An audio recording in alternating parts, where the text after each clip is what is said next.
There is nothing. Only warm primordial blackness. Your conscious ferments in it.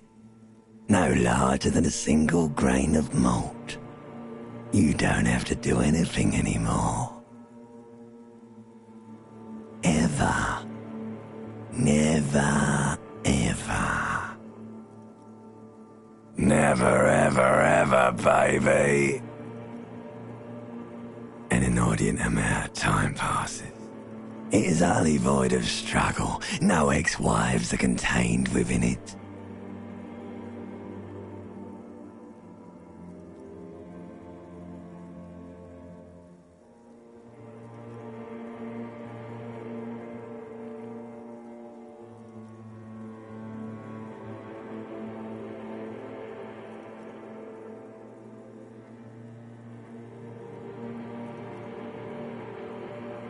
Yes, it is.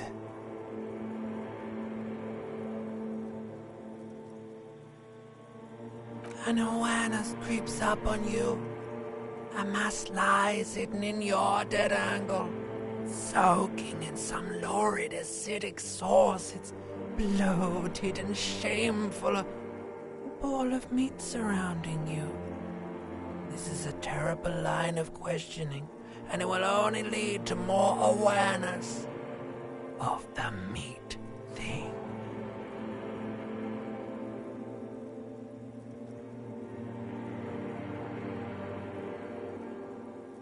There, no ball of meat, no light in the formless nothing, just nice women.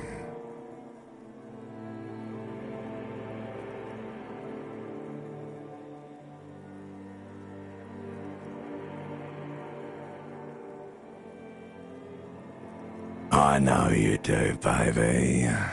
I know. Coming right up, sir. Smooth passage.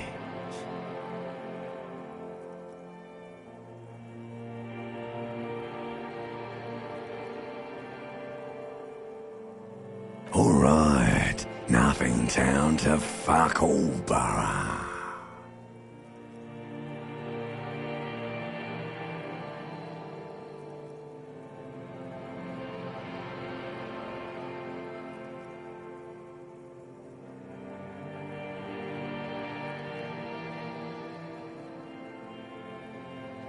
Great choice, Elder One.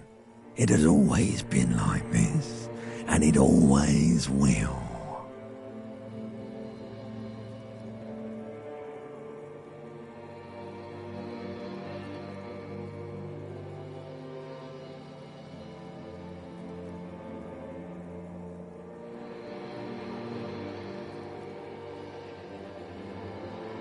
The song of death is sweet and endless. But what is this? Somewhere in the sore, bloated man-meat around you. Like a fly to the ointment, your conscience sticks to it. The limbed and headed machine of pain and undignified suffering is firing up again. It wants to walk the desert. Hurting, longing, dancing to disco music. The rises from your mouth, and with it, an ungodly headache.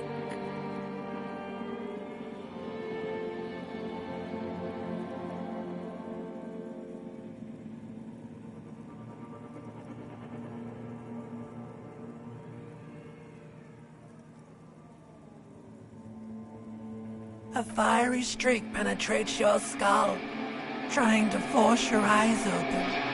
It's a sound, a clarion call from hell.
hear a jingle.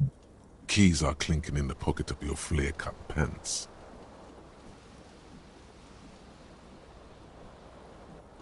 It says "whirling in rags" on the aluminium keyring. There is a single key on the ring. The number 1 is etched on it.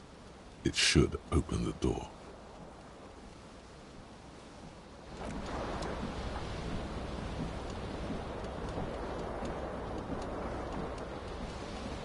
This fan has 2 chain pull switches.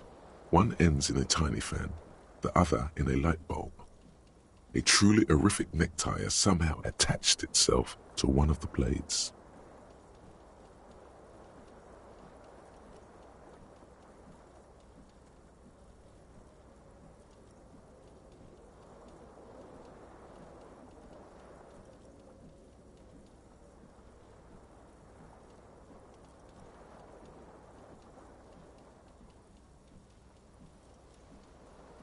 The blades come squeaking to a halt. It should be easier to reach the tie now. You reach out to grab the tie, but what's this? Diffuse, radiating chest pain. Doom comes over you.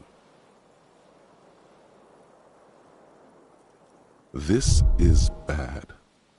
Feels like sharp stones grinding in your chest and keeping you from moving. For quite a long time. Still ongoing. Now is a good time to start worrying. Finally, the pressure recedes. You find yourself covered in cold sweat and trying not to move. A terrible mistake. Turn the lights off immediately. You can practically feel the photons burning a hole in your brain. The lights are off.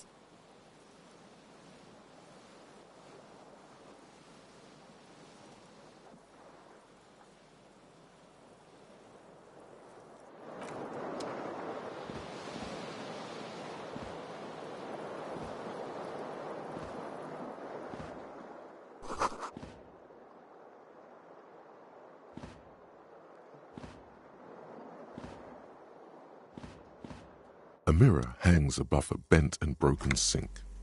In a fierce discharge of masculine energy, someone has ripped half the faucet off. Hot water sprays from the base and steam covers the mirror.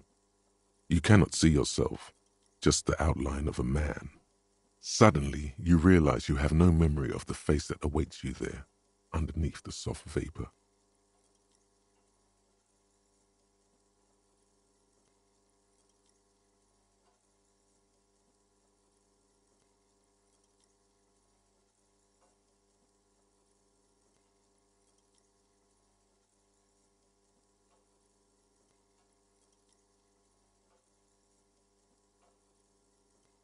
Really, all recollection of the person you are, the people in your life, and even the world you're in has drowned in a sea of blood alcohol.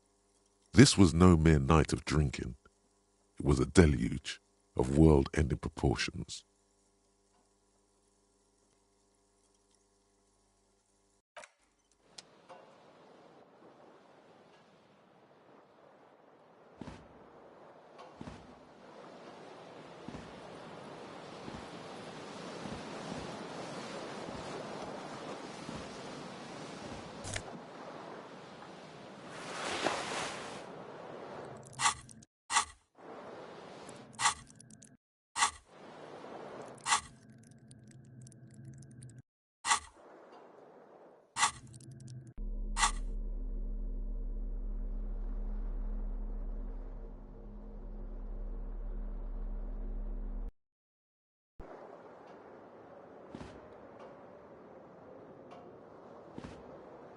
A mirror hangs on the wall, covered in steam.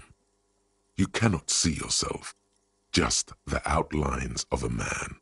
You have no memory of the face that awaits. Really, all recollection of the person you are, the people in your life, and even as you slowly reach your hand towards the surface of the mirror. Abort. You clearly have not thought this through. You won't like what you see there, and you will never unbecome it.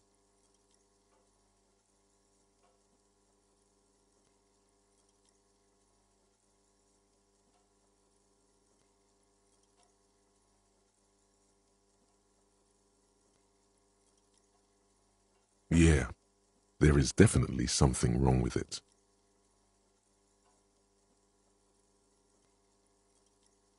Where to even begin? There is the bloatedness, then the swollenness. It's like there's an upholstery of alcohol underneath your skin.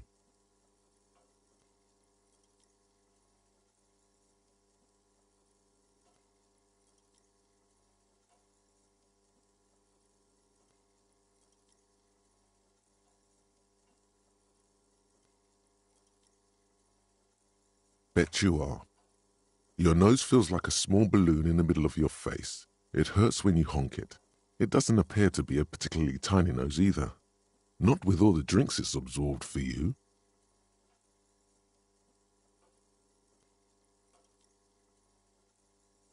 It's not. It's swollen and snail-like, wriggling between your fingers.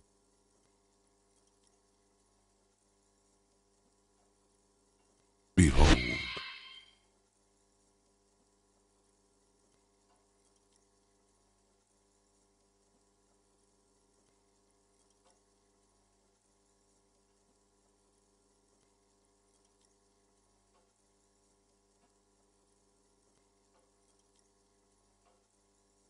You have no idea who this thing is, do you?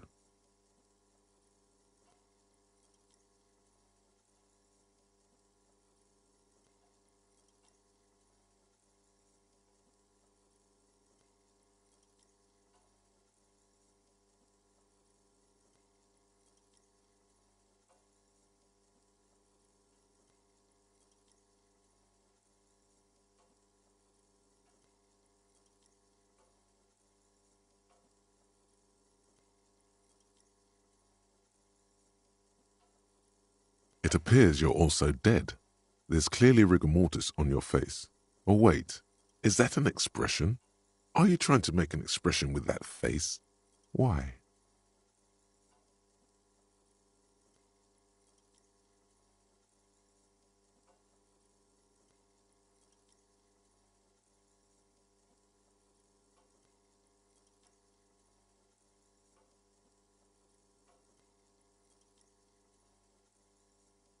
Please stop. It's horrible. You're scaring yourself.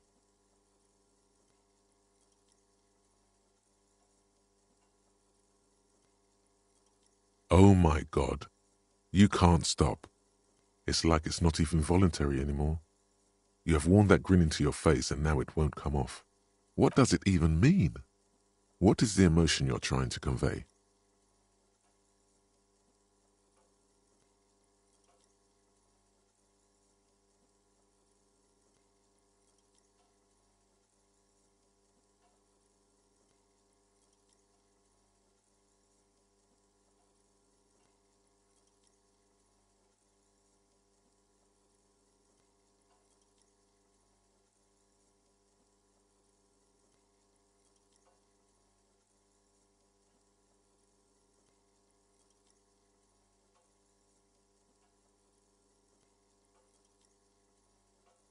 There might have been, 10 years ago. It's little more than a cadaverous spasm now.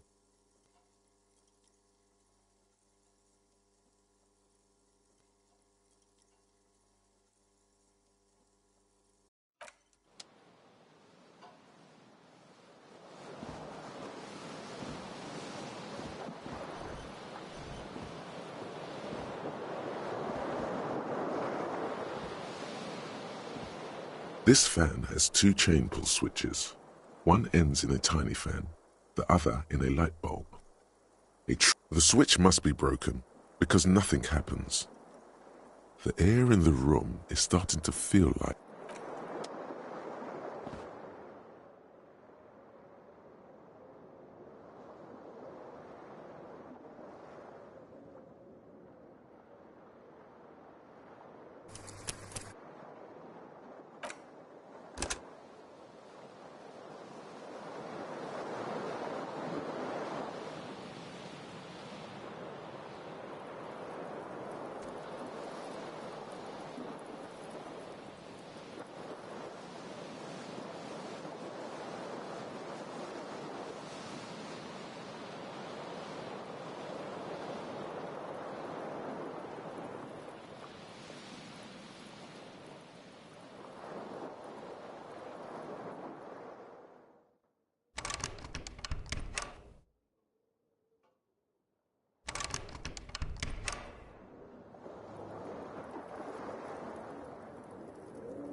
Hello, officer.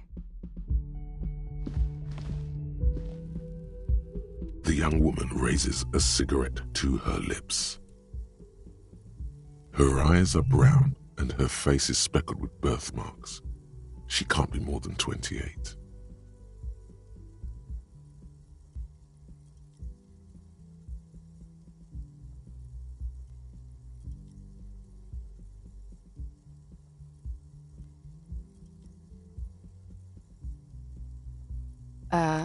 No.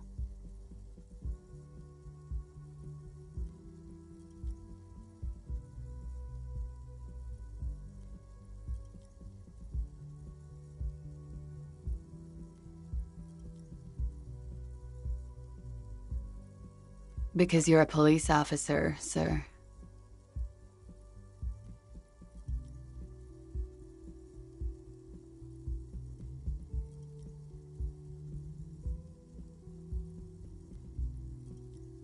I am, yes. Unless you've been feeding us a set of very well-rehearsed lies all this time. You've been here for 3 days, on official police business, no less. Couldn't say. In truth, so far, mostly drinking.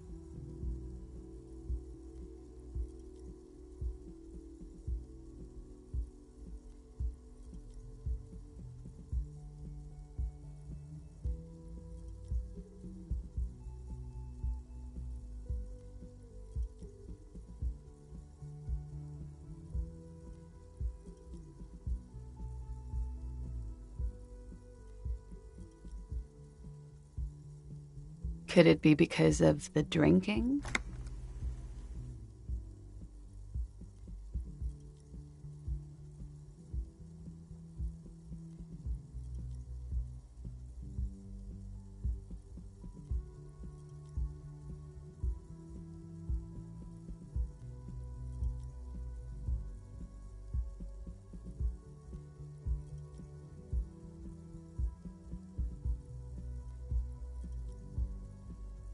Could it be because of the drinking? Don't be so harsh on yourself. They let almost anyone be a police officer.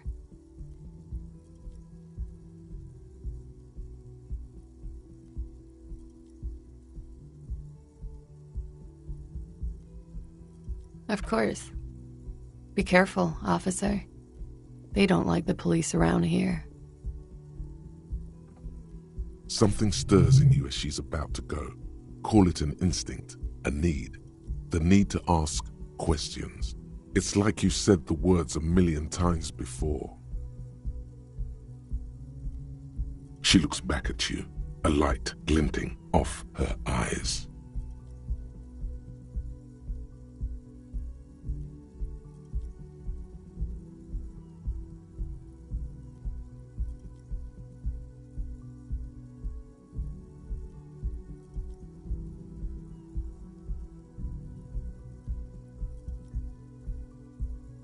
You're a cop, Harry.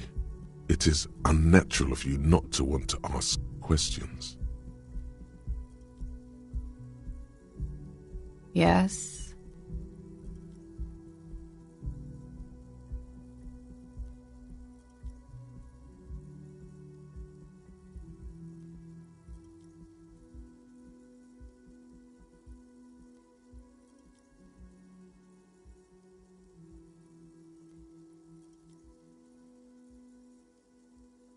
There was the usual ruckus. Loud disco music.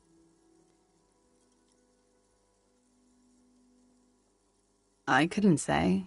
It's impossible to hear people speaking from over here.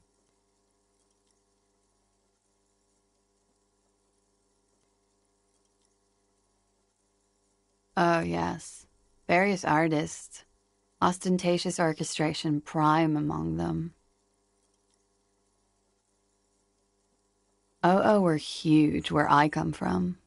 I was very young then, of course, like 7. Life gets hard, but we go on.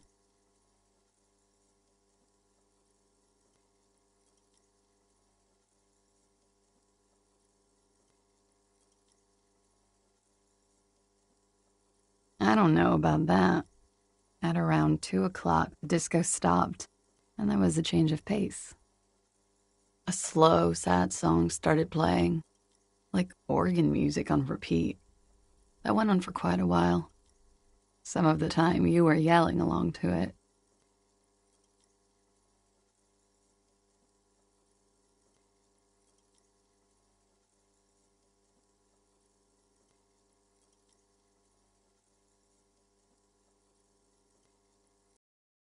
Doesn't matter anymore in that we're alone now. It was difficult to tell. The song itself was very quiet and soft, but you sounded like a winded boar, sir. It was hard to understand what you were singing on top of it.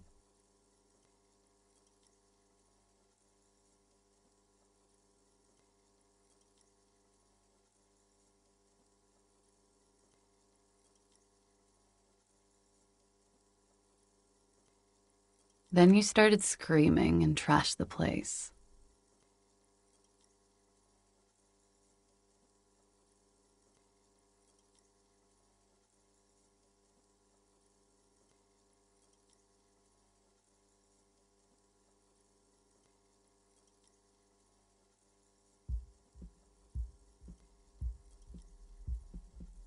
No, it didn't sound like there was a fight. It sounded like someone was trashing their room. A window was smashed. The tape player, probably. The song stopped. And furniture, too. A real destructathon. There was screaming. Then I think you passed out.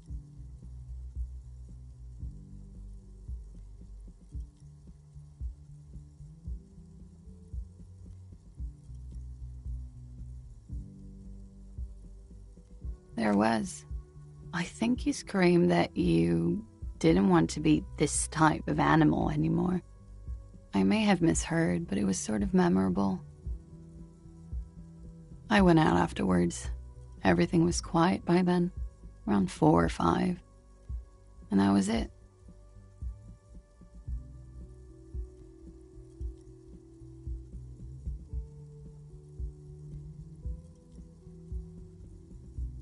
You're in a hostel, sir.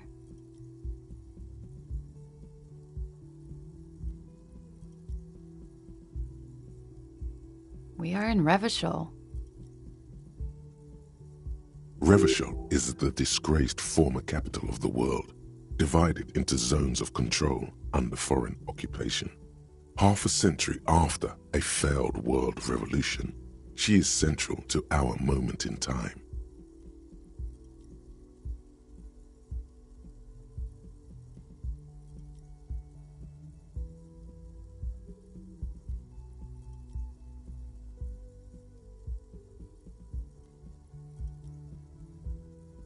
Yeah?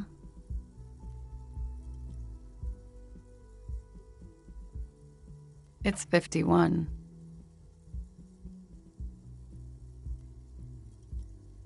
The current century?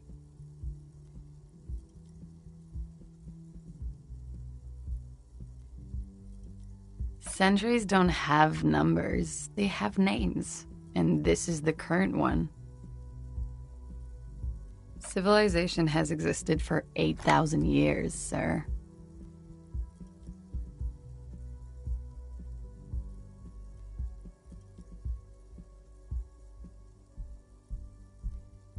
Yeah? The dock workers are pretty cocky. They think they're police enough. At least here on the coast. I can't say about the rest of the city.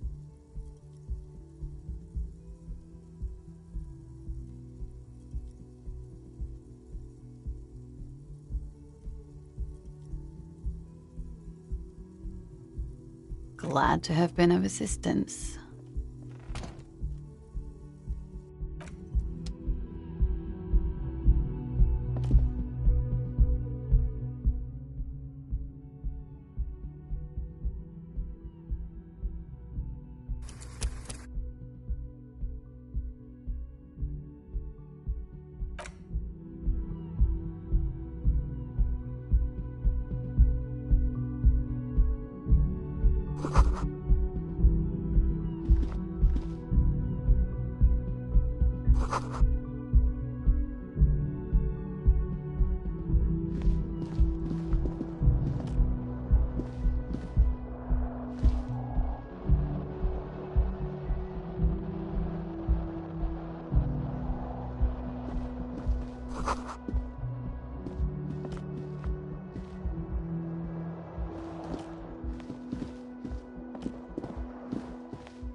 You should pick that fat, juicy cigarette butt from the tray, light it up, and smoke the living shit out of it.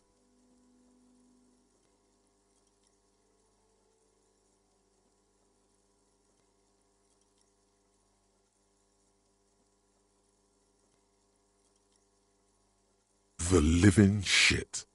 Your mesolimbic reward pathway does not mince words. It wants smokes.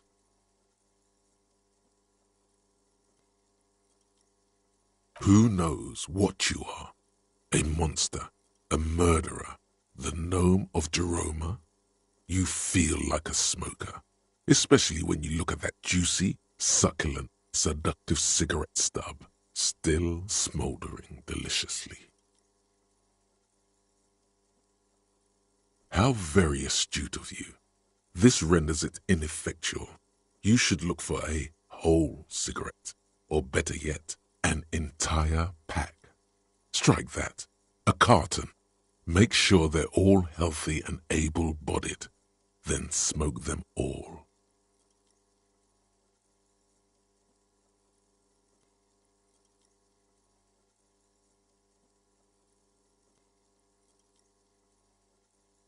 Good. Thinking about yummy cigarettes in your mouth is the next best thing. Make sure you think about juicy sticks of tobacco all the time, though. And when you're done thinking about them, graduate to getting them. Plus, smoking them gives massive bonuses.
There they both are, two identical shoes, both copiously green and indiscriminately snakeskin, reunited on your feet.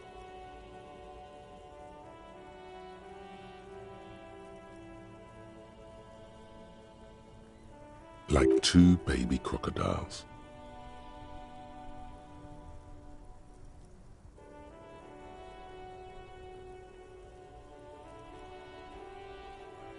It's pretty clear a normal cop is not what you are. Good, they're balanced, comfy. Feels like the only good thing about you right now, truth be told.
The door is closed.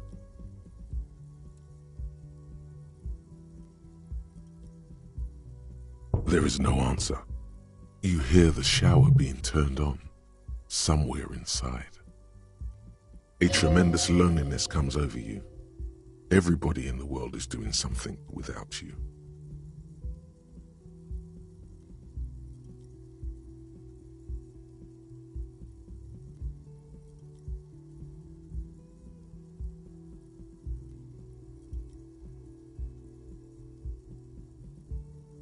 The door is closed.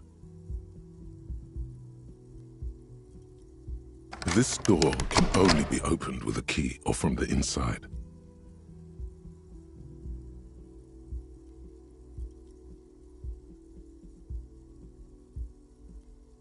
This door can only be opened with a key.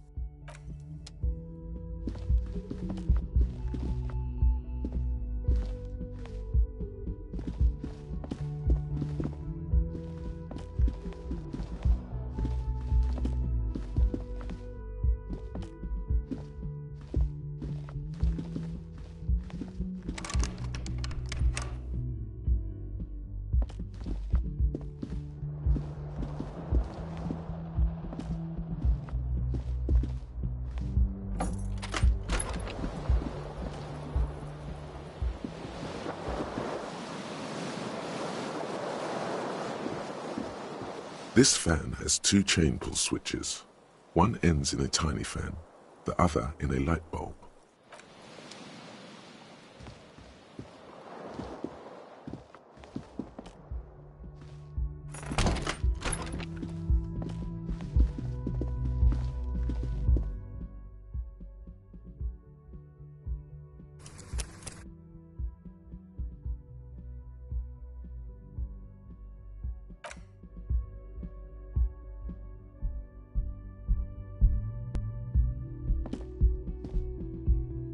The door is closed.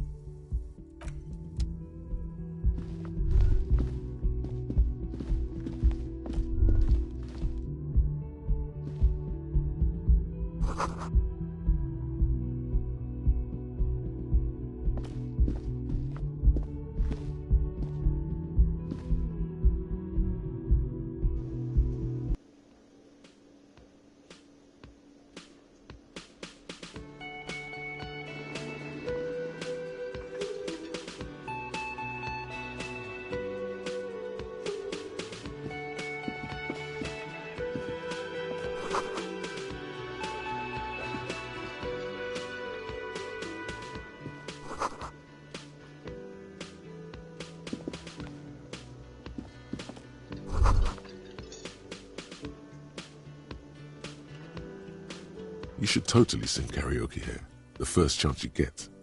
Your emotions need to be expressed. People need to know your vast, oceanic soul.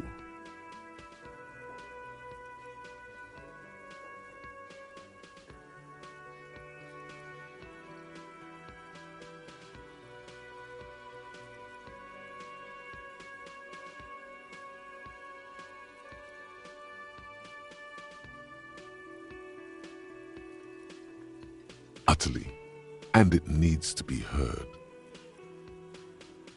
through a PA system by other people.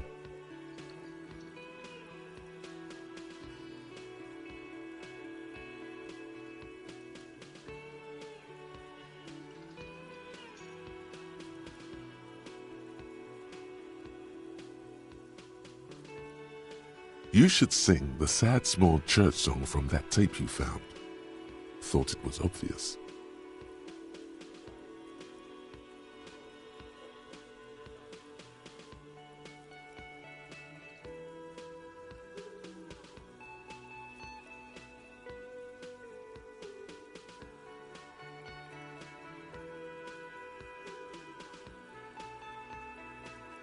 Serves them right.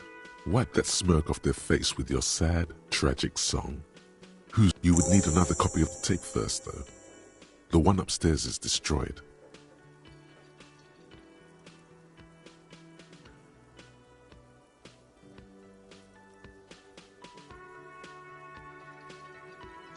Who is mistakenly identified as a cop for his prominent jawline? Yes, sounds likely. You should probably go on stage and pose for a moment when you're done with this thought. See if it works.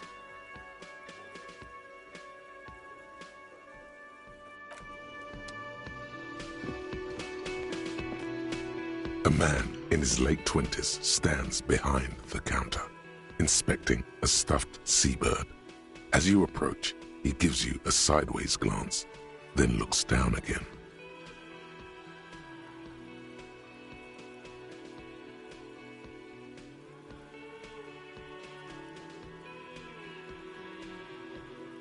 That was disdain in his eyes.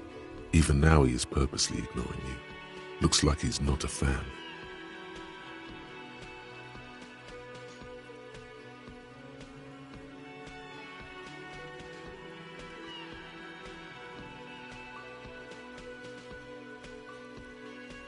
A competent work of taxidermy. The white and brown seabird lies among piles of coasters and drying mugs. One of its wings broken.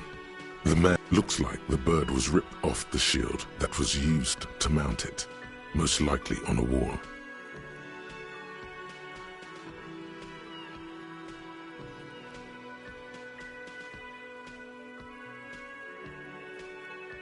Look, your buddy is over there.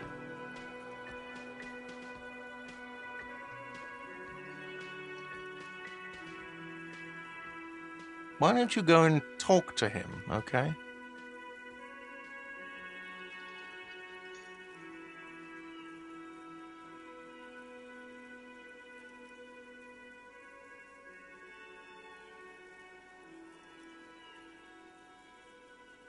He pretends not to hear you, concentrating on the bird instead.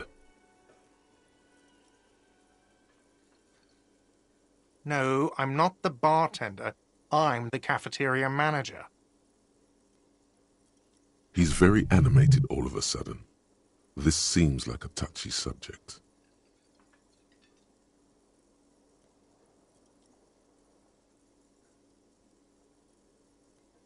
I have 3 cafeterias to manage. 3. Sylvie tends the bar here, not me.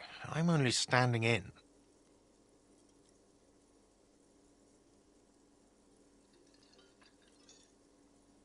She just, you know...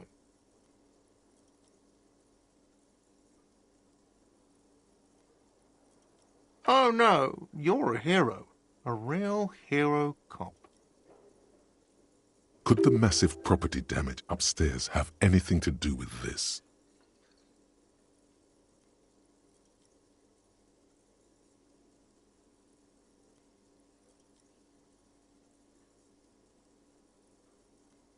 Am I? Or did you ride in, take the body down, solve the murder, and not trash my hostel room?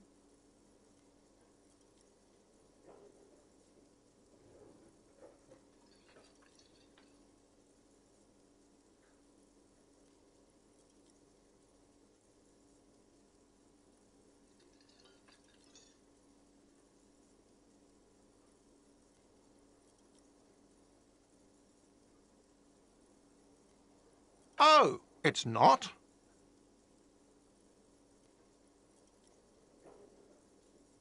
You're right. It's not.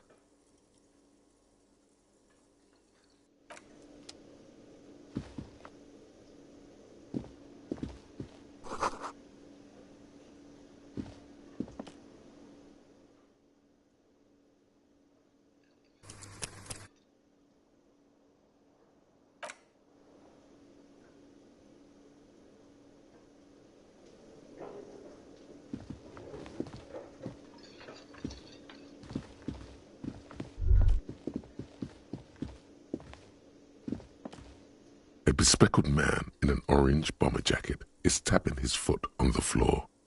Looks like he's waiting for someone. You. As you approach, he narrows his eyes and extends his hand in greeting.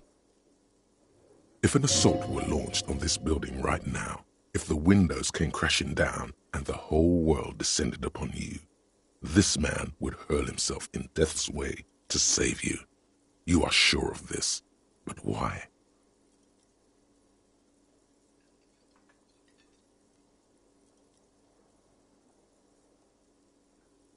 He is your half-brother. Hello. I'm Kim Kitsuragi, Lieutenant, Precinct 57. You must be from the 41st. You realize he's waiting for your name.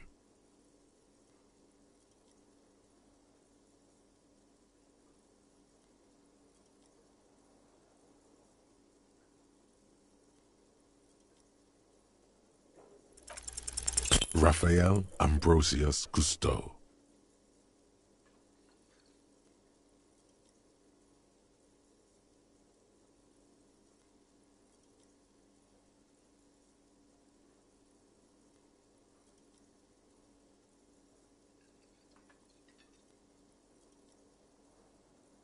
Yes, well. It looks like we had a little scheduling error on Sunday. Saturday too, actually. Have you had time to talk to the manager here?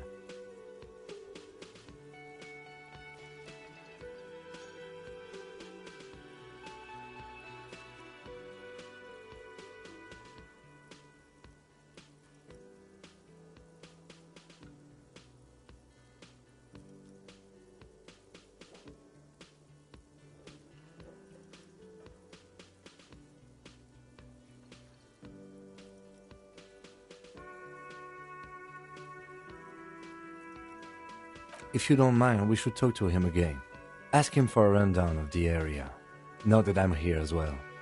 I understand the scene is out back, right?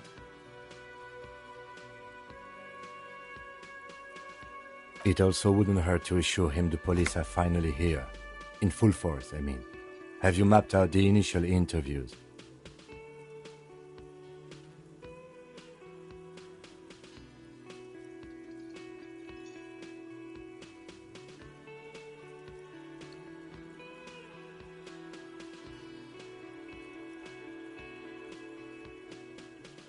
Okay, we'll have time for that after we take a look at the coroner's case. Have you removed the dead body from the tree?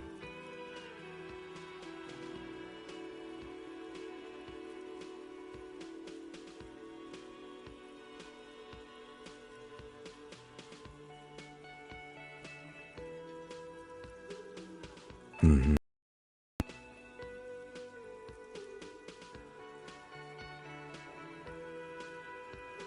Sure, but did you take it down from the tree? So, the body is still in the tree.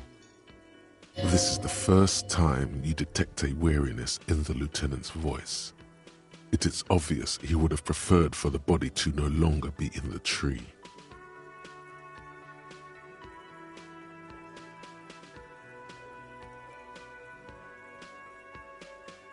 Where it has been hanging for 7 days straight.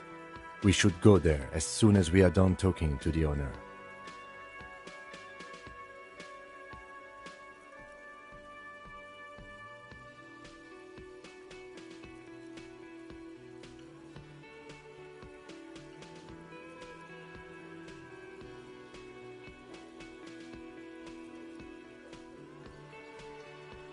I can see you drank last night and the night before, and that you are still drunk now. But I have seen officers go through worse. Much worse.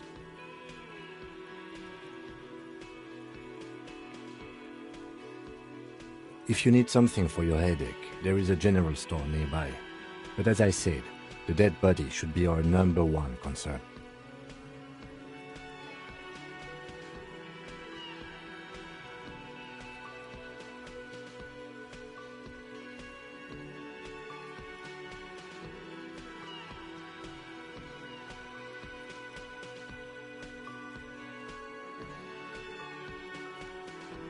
I was sent here to meet a detective from Precinct 41. You have the insignia of the Citizens Militia on your sleeve and on your back. I suppose you could be impersonating him. You could have gotten the insignia from the black market or forged it. But for now, I'm going to set those possibilities aside. I'm not from the Inspectorate General.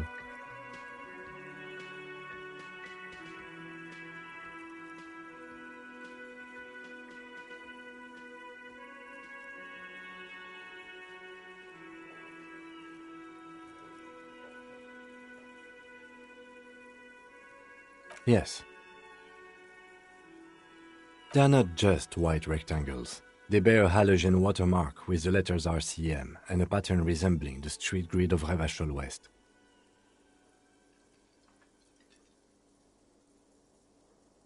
I would ask you to step into the headlights of my motor carriage, but again, it's none of my concern.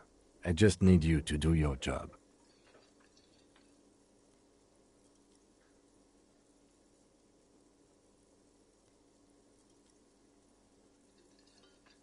You mean you don't have a badge?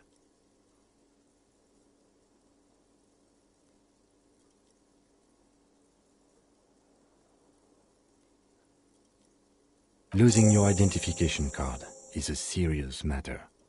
My vehicle has a shortwave. You can use it to report your badge missing. I would advise you to locate it as quickly as possible. But getting the body down should still take precedence.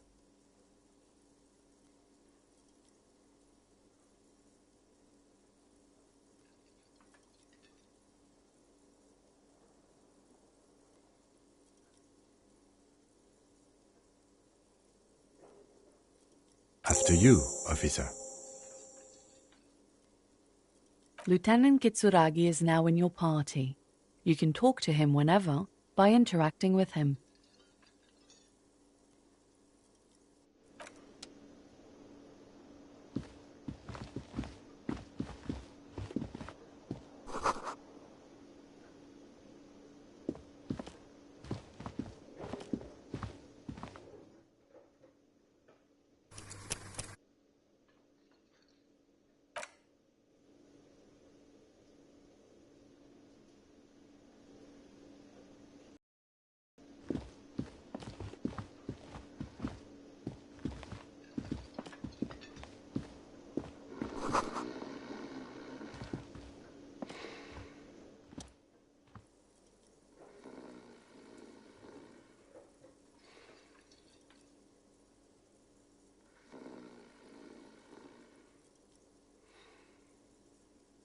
On the counter, rolled out of his open hand, you see a blister pack of headache medicine.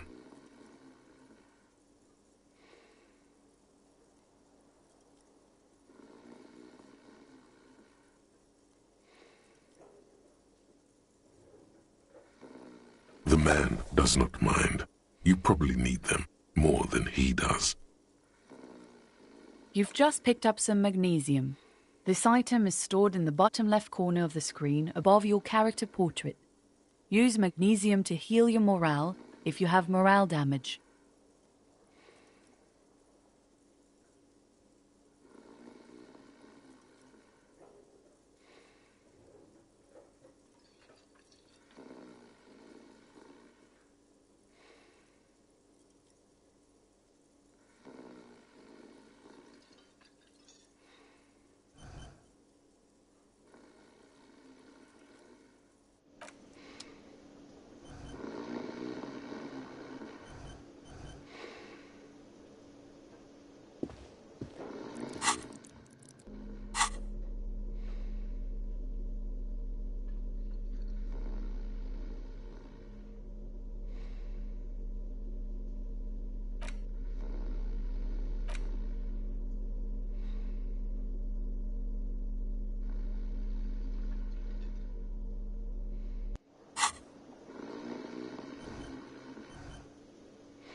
Hello, sweetie.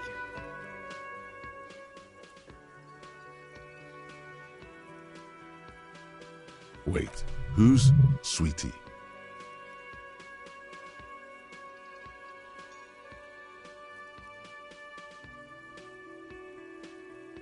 You're a handsome man, officer, with your mustache and your chiseled jaw and that silly dimple on your chin. But dear, you're not for me. I'm too old and too married besides. You must forgive me. I'm getting so scatterbrained. I completely forgot to introduce myself. I'm Lena.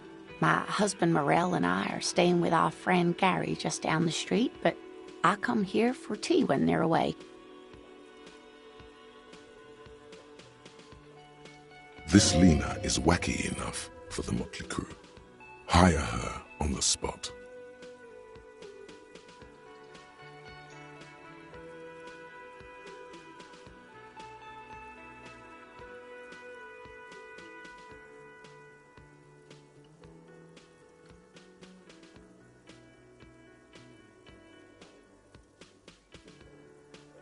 Yes, dear. I'm a paraplegic. A paraplegic is someone with limited or no ability to use the lower half of their body. Paraplegia is caused by spinal cord injuries, like falling from a great height, or a grenade explosion.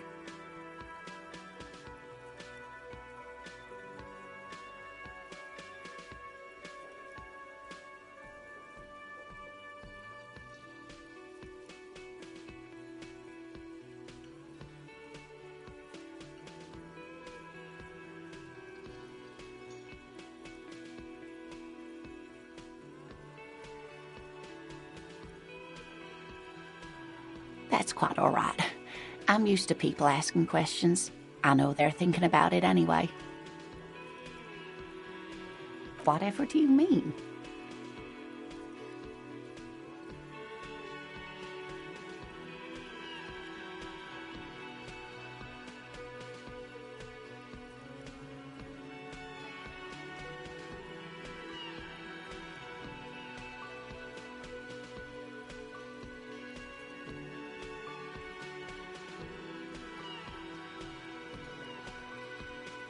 Sequence killers? Oh my. But I think you already have a partner, sweetie. A partner who needs you to help him get a corpse down from a tree.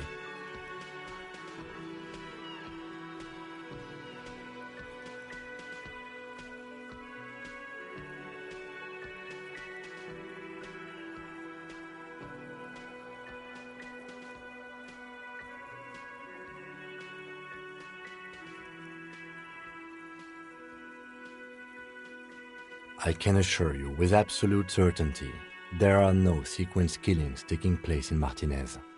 Now, gentlemen, no need to squabble. I wouldn't be of much use to you anyway, sweetie.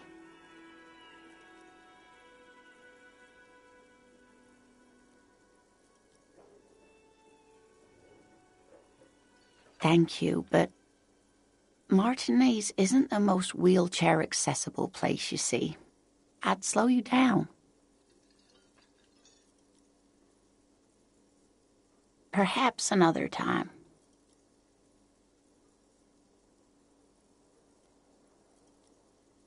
Yes, officer. You look rather dazed. Like a stunned fox. But surely things can't be that bad.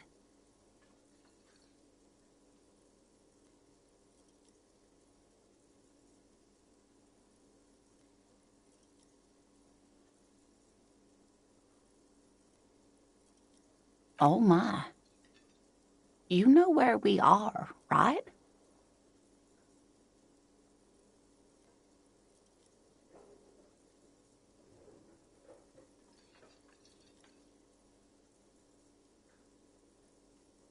That's right.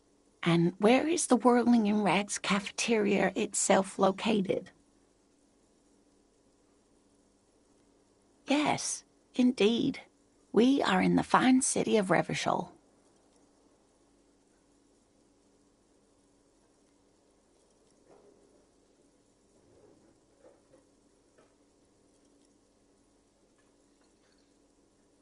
How would I even begin to tell you?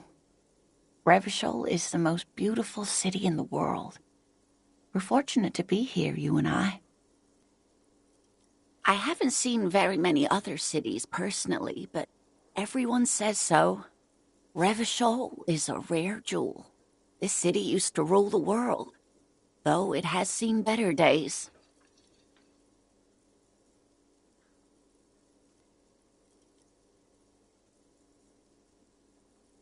Speaking of history, you know what year it is, yes?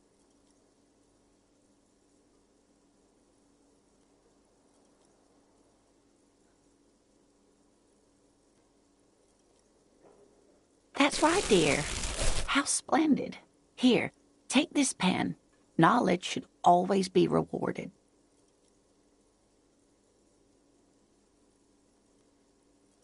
Her relief is palpable.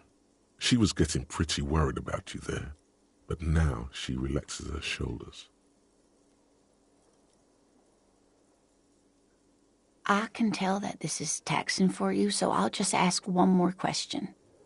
What regime are we living under? What mode of government?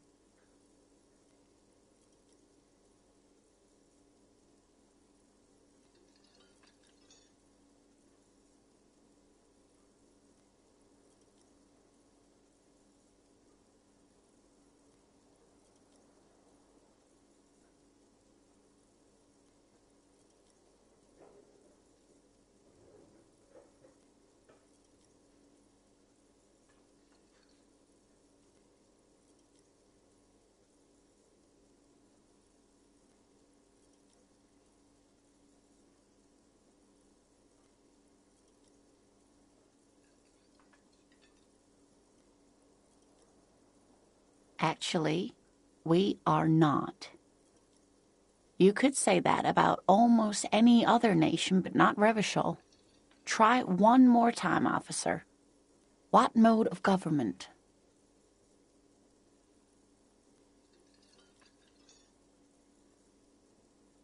Oh, no. Nothing like that, dear. Revachol is a zone of control led by an alliance of foreign powers called the Coalition. We have almost no government of our own, and certainly not one who's horseback.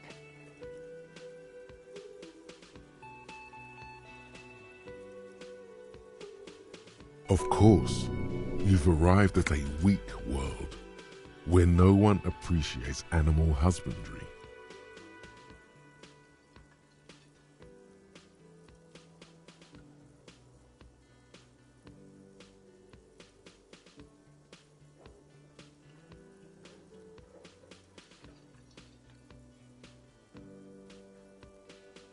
Oh dear, this is troubling. You really ought to know that, being one yourself. There aren't any cops in Revachol, not in the traditional sense. The status of law enforcement has been a complicated matter since the revolution. But we should stop for today, sweetie. You look like you need a break. Besides, I'm not the best person to explain the big things to anyone.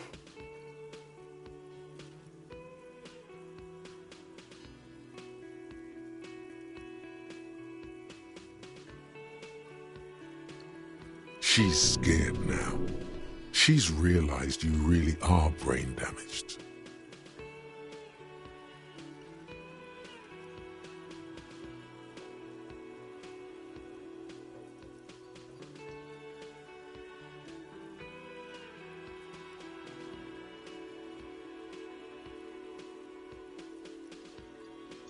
A defeat, I'm afraid.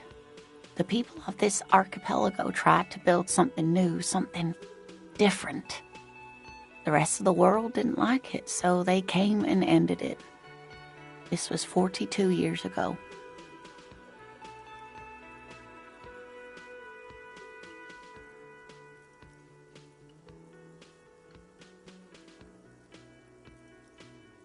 Of course, sweetie, I really don't know how to explain it better.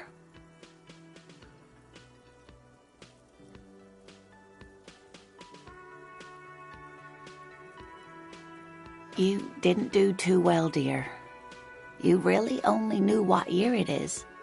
It does look like you're having trouble remembering things. History and places. Reality, in a word.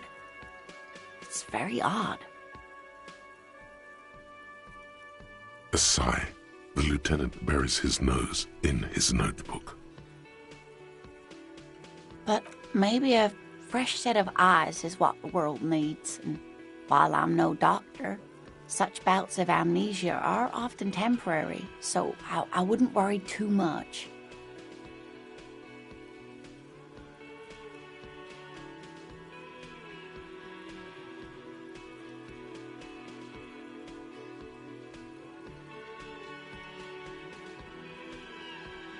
Someone more educated in sweeping matters. Maybe you should ask.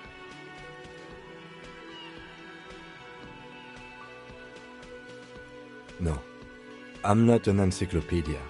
I won't be a guide either. I'm a detective. Of course. Then I don't know. Someone rich, maybe? Wealthy people are educated.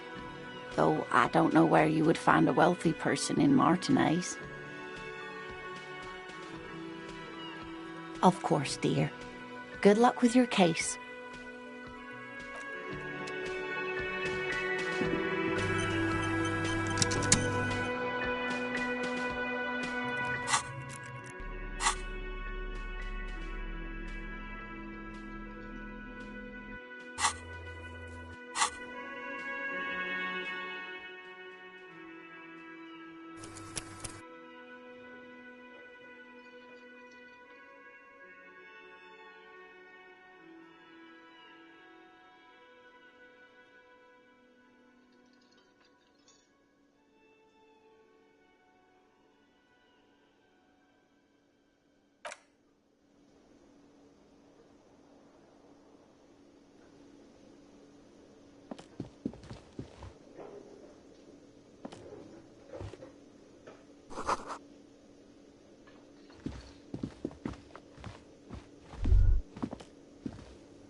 The man with the unimpressive beard. Mr. Gart, right? Yes. I am Kim Kitsuragi from Precinct 57. This is an inter-district investigation, so joining me from Precinct 41...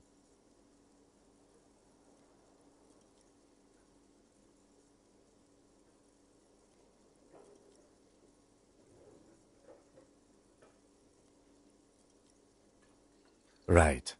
Now, I know it took us a while to arrive at the scene. It also took you a while to call us and report the dead body. It was you who placed the call, yes?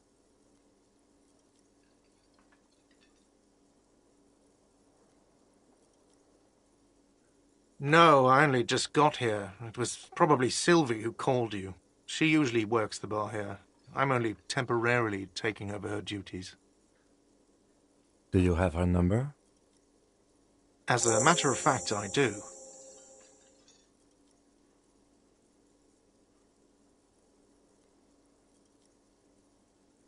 You said you just got here. From where? Are you a local? What, of Martinez? No. I live in Jamrock. I only sometimes come here to keep an eye on the place. This is just one of the many cafeterias I manage. But you still know your way around, yes? In case we need directions. Yes, I know where some things are, but as I said, I don't live here. I just used to work here. And I'm not going to start working here again, if that's what you think. I didn't imply that. Detective.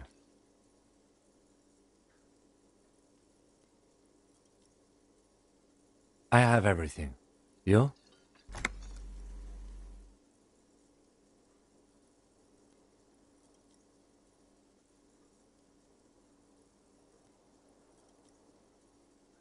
Yes, he means, do you have questions for me, like a police officer would?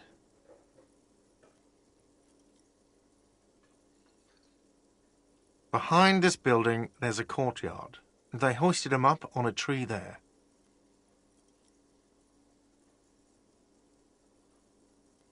That's easy. See that door there?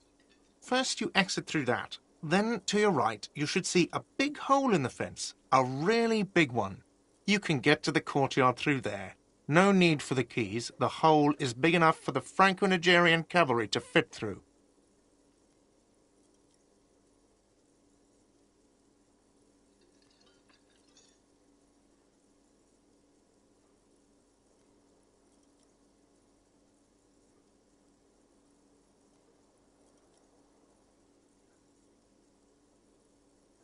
I don't know who killed him. I'm not the police. That's your job.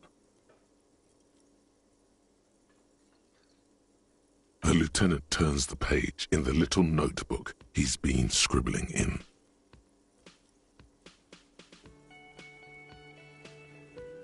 She went away because none of your business.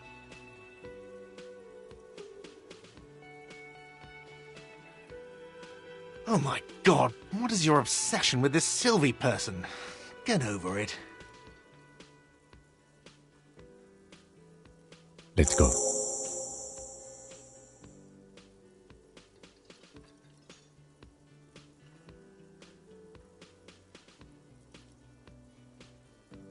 Not so fast. You owe me 130 real.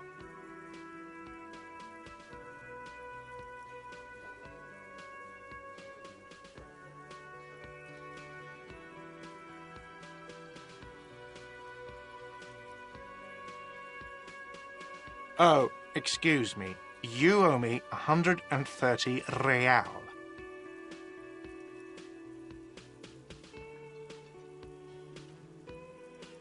The IIR, or Inter-Isolary Real, is the global reserve currency. Whatever part of the world you're in right now, it's safe to assume he means you owe him some money.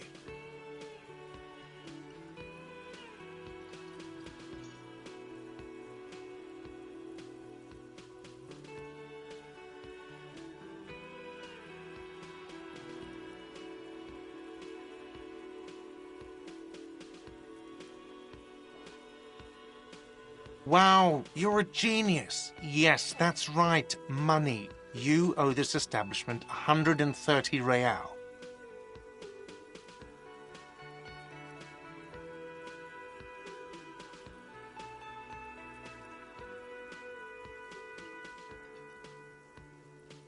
Let's see. 3 nights at a tariff of 20 real comes to 60 real. Then there's the window you annihilated. The hole in the window was the first thing I saw when I came to work. So don't try to tell me you didn't. That will be 40 real in damages. Another thing you've annihilated is half the bar. You've run a tab of 30 real.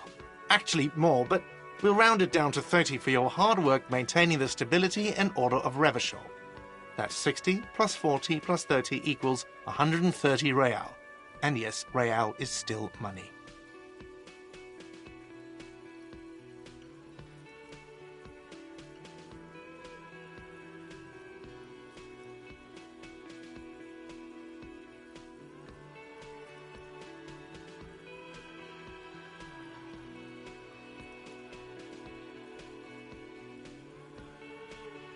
What are you, a philosopher?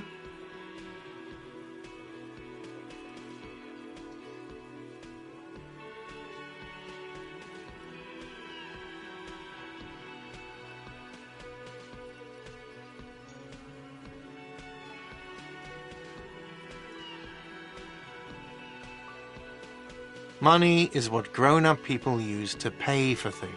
Things like this hostel room or 8 bottles of potent blend and 9 packs of Royal Extra. We use it for everything, really.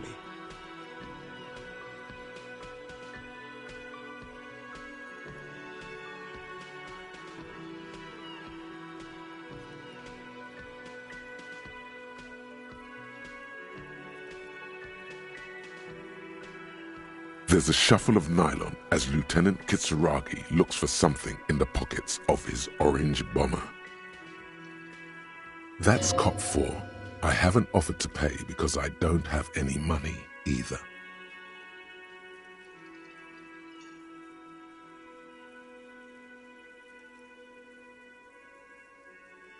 I'm sorry, but he has to pay. I can't let him stay here any longer if he doesn't. If he doesn't have the money by tonight, then...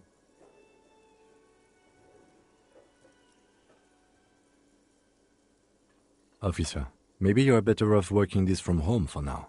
You live in Jamrock, right? It's not that far away.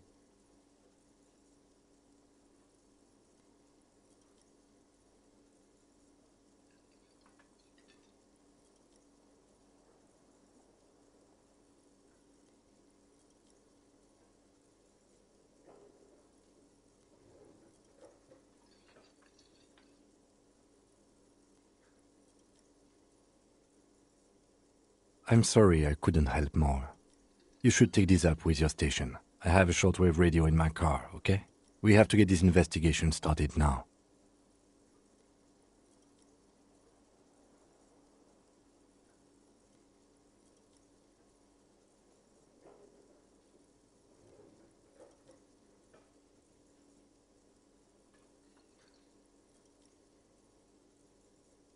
Good luck.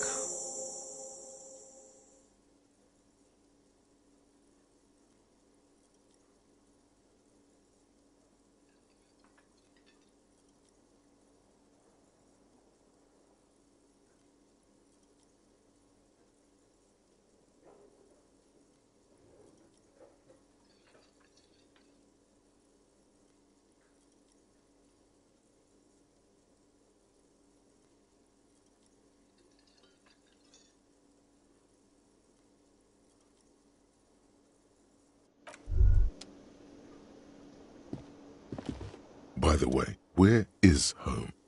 The address is coming up blank, and this place sure isn't it. But you've been at this hostel cafeteria for only 3 nights. Where were you before? You had to be somewhere.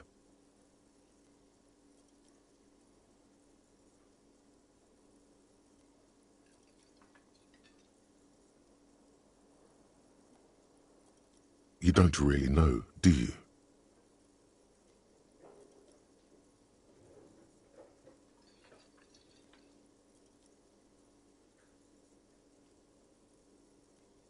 South, maybe. Doesn't sound like somewhere you can stay if you run out of money.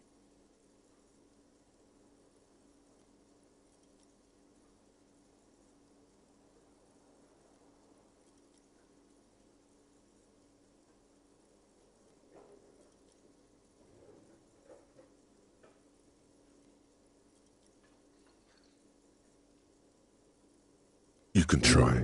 Run some addresses in your head when you get the time. Maybe a street or an apartment will appear.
Can I help you?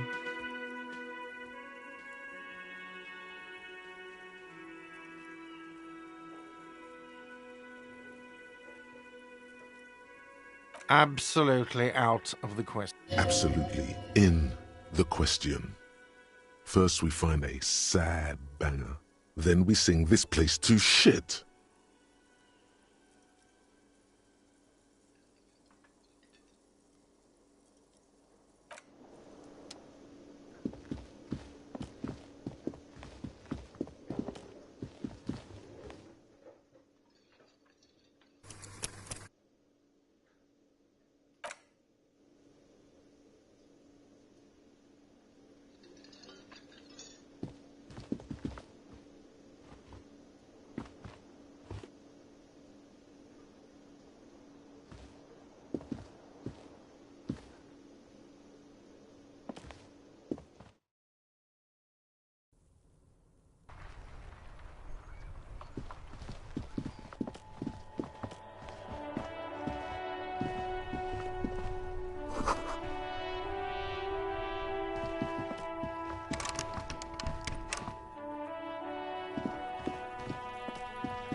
This trash container is locked.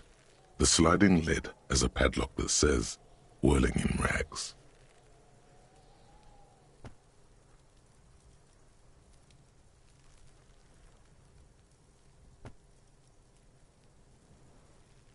The body is downwind from here. Maybe you prefer the smell of garbage to the smell of death.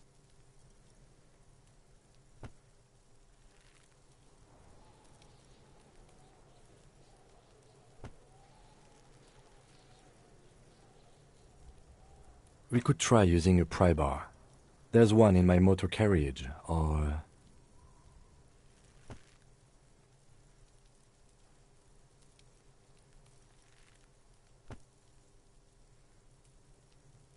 Or we could ask for a key from the manager of the Whirling in Rags. He probably has one.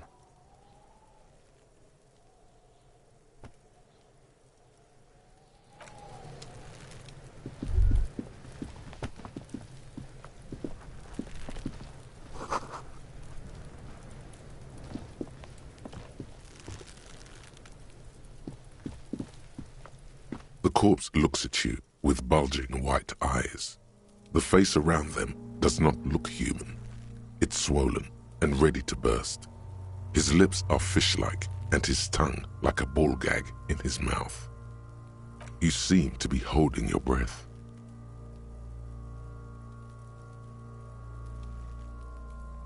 A cargo belt twists his neck at an unnatural angle. The body below appears stiff. It's letting out an ungodly rot. The smell seeps in, even through your clenched nostrils.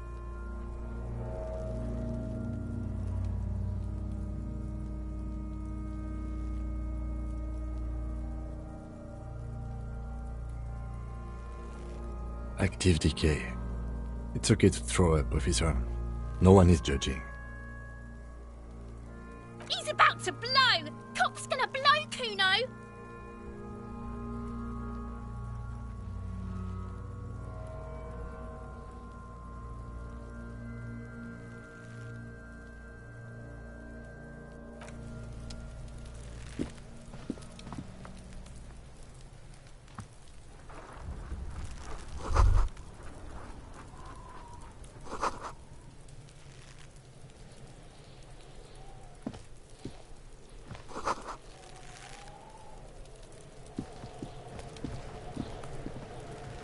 Kuno's got this!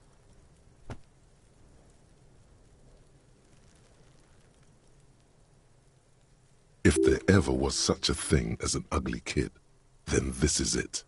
He's almost exquisite in his ugliness, like a gremlin. Oh yeah! Nappa Gumpy, Kuno!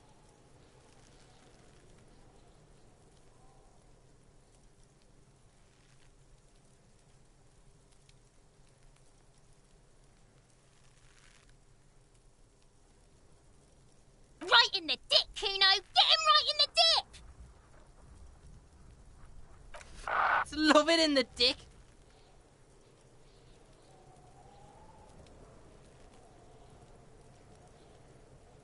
The boy is sweating profusely. His eyes are like two black holes and his jaw is twitching as if trying to break free from the empire of his body.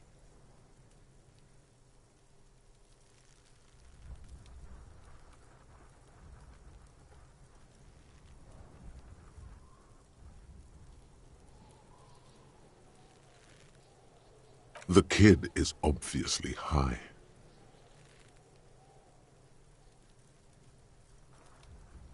Fuck that! Kuno, yeah! Right in the mouthhole! Shits himself. The rake, Kuno! You should throw the rake at him, Kuno! The fuck? Does Kuno know what a rake is? Kuno's not a gardener.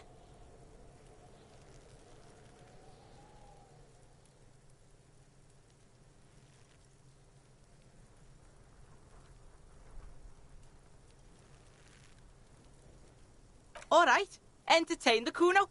Show me what you got. What you got there? What you got, huh? Show me what you got.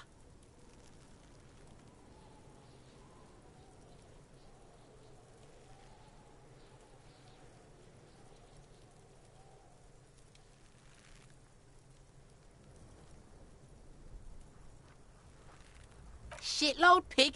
What's your question? Don't tell the pig shit, Kuno!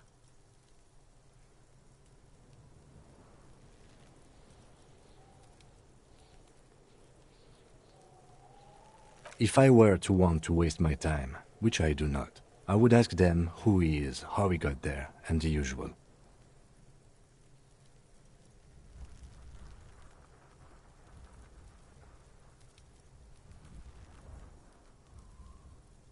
Probably climbed. Kuno was busy down the road when that shit went down.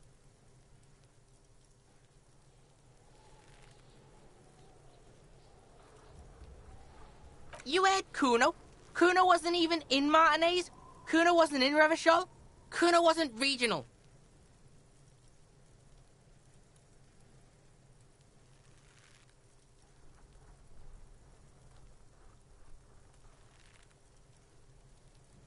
I don't know. Some fucking...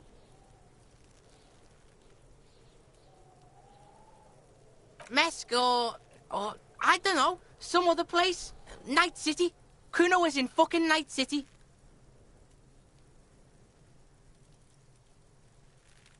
Kuno gives this info out on a need-to-know basis, and you don't need to know. Kuno didn't smoke the gimp, if that's what you meant.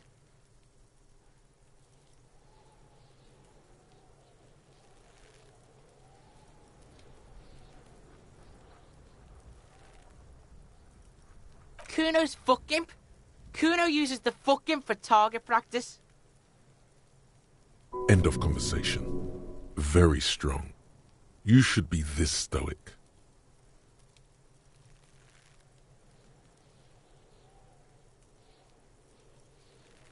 Just a couple of pigs sniffing around in the dirt. That seems pretty fucking suspicious to Kuno. Yeah, you tell the faggoty, Kuno!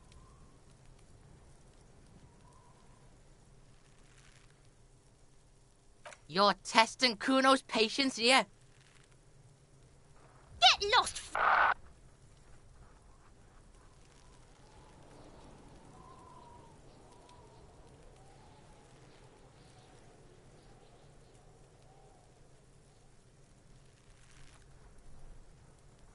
Kuno's Kuno, pig?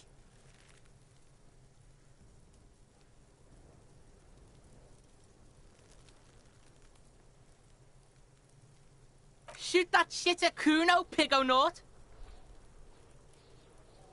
Right, pig. This is where Kuno plays with his little wooden choo-choo. Fuck do you want with it?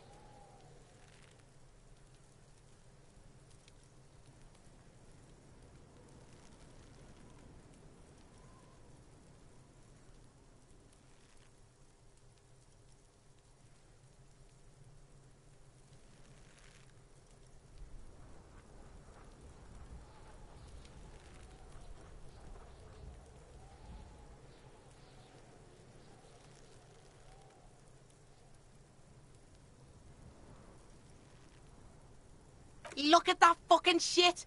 You're trying to get Kuno killed!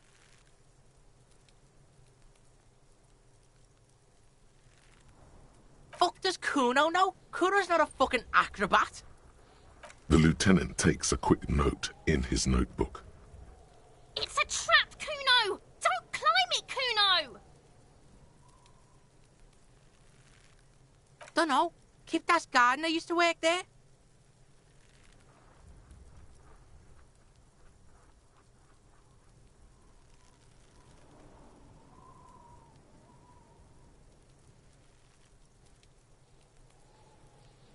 Yeah, that's what Kuno said. She couldn't handle the heat, so she took off. Kuno can take it. Shit's nothing to Kuno.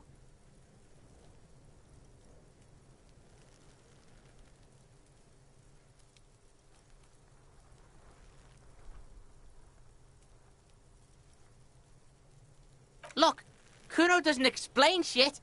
Kuno just says shit. Yeah, her.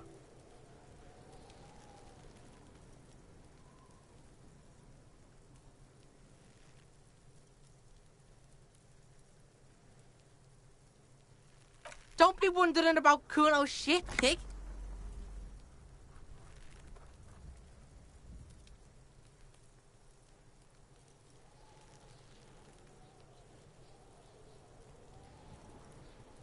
Yes, absolutely.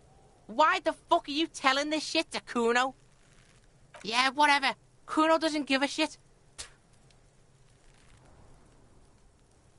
The fuck about it?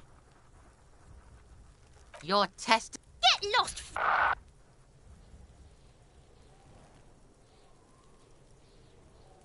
Kuno doesn't fucking care.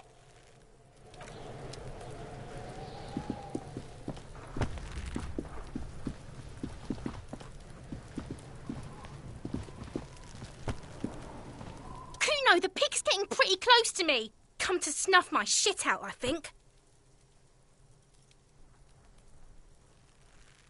Looks like it's time for me to go, Kuno. Pig's come to take me in.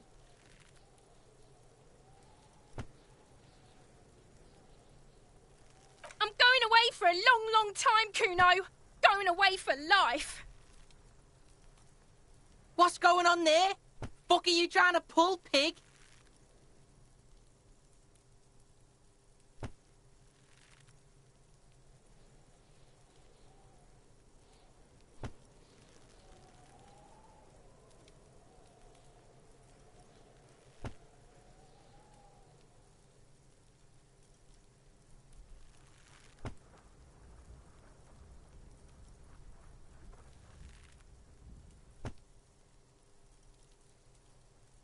Murder was the case they gave me.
The RCM in Martinez. What can I help you with?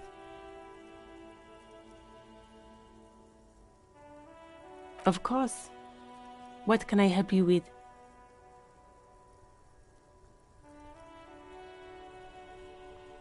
Of course. Where to? There's the pier, the Cape Side apartment buildings, some more tenements. Not a lot, really. Some shops and a bridge. The canal bridge leads to the coast, but it's broken, I think. Some kind of accident, probably.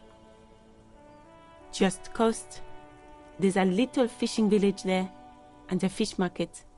But that got closed down ages ago. What do you mean?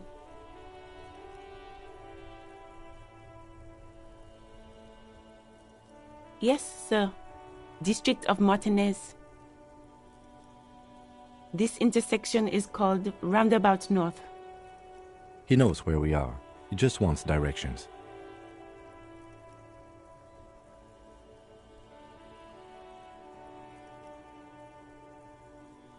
The harbor gates? Some kind of commotion, I think. I don't follow the local politics. A fleet store, too.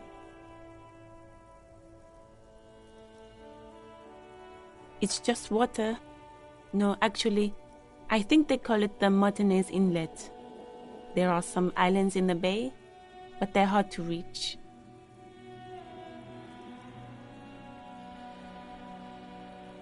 No problem. Me? I am just a gardener.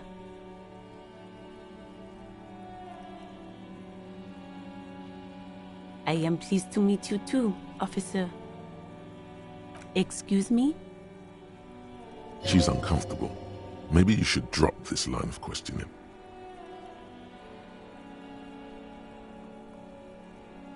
She shifts in her seat awkwardly.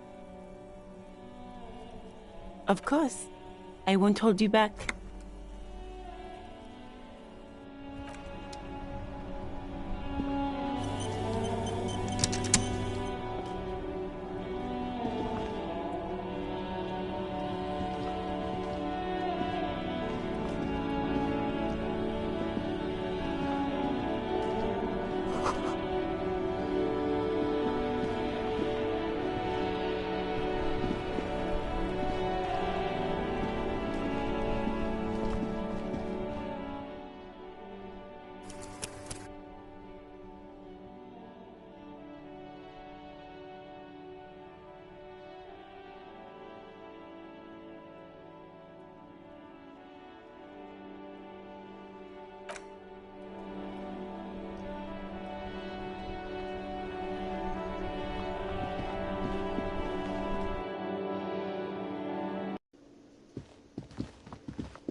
Can I help you?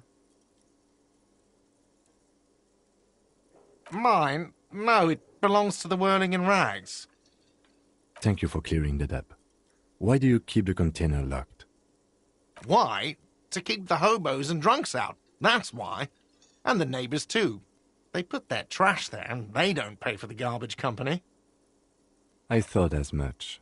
And are you the only party with access to the trash container? Well, yes. Us and the garbage disposal company. It seems a little callous, doesn't it? Something stirs in you.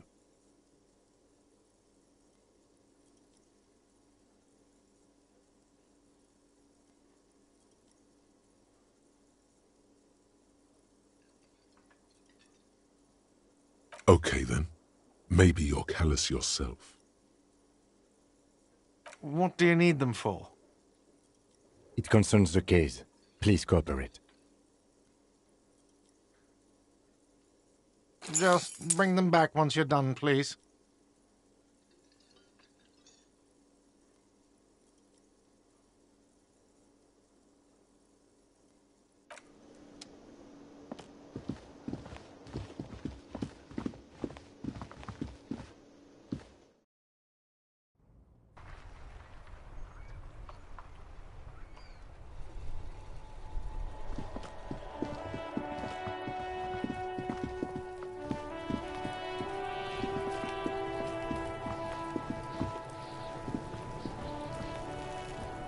This trash container is locked.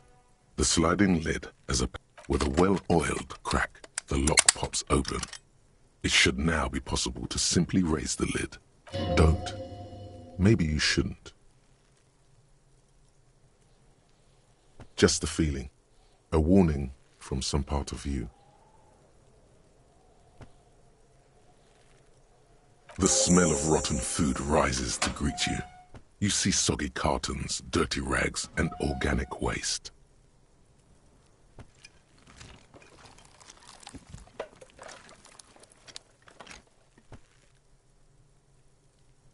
We're just in time. This hasn't been emptied for over a week.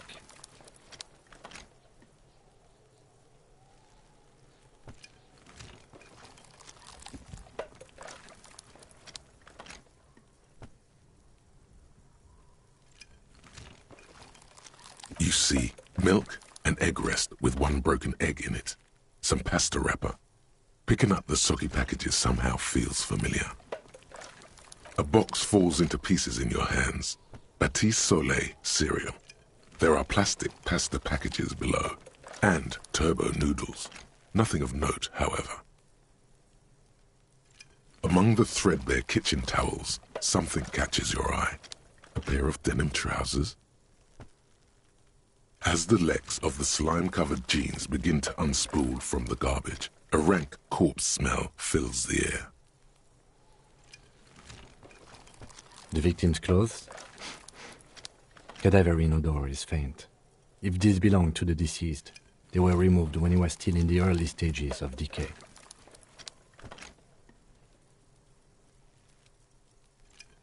Drop them in here, officer.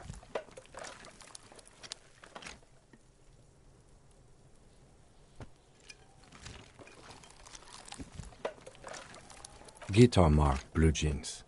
Pockets empty or emptied. He wore them with a belt, too, a white belt. The loops appear stretched, but...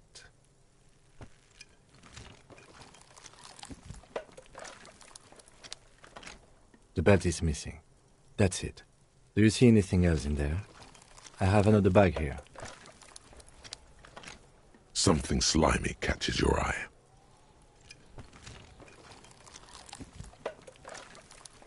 A drab, long-sleeved shirt, olive-colored, appears from the food waste, dripping with pus. This is a military-type overgarment. No label or serial number. This is the kind of rib-knit shirt that's worn over light armor to conceal it in an urban scenario.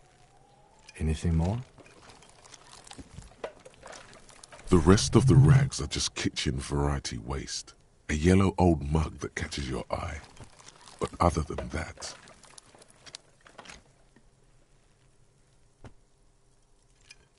All right. We should go to Gart again and ask if he knows who put the clothes in the trash. It could be as simple as someone from the hostel cleaning the yard. Or that one. I'd advise against confronting that force.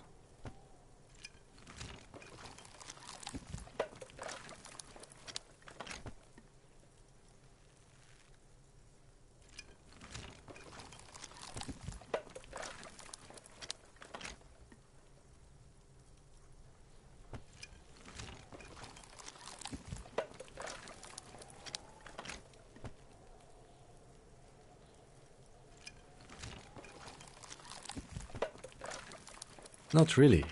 All we know is the victim's clothes are in the trash, the lid was locked, and his establishment had the key. It's just a small loose thread.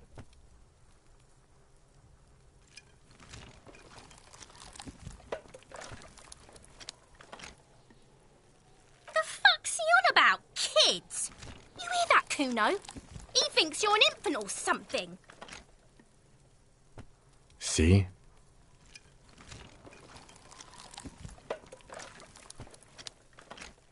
The lieutenant nods, then looks back into the trash container.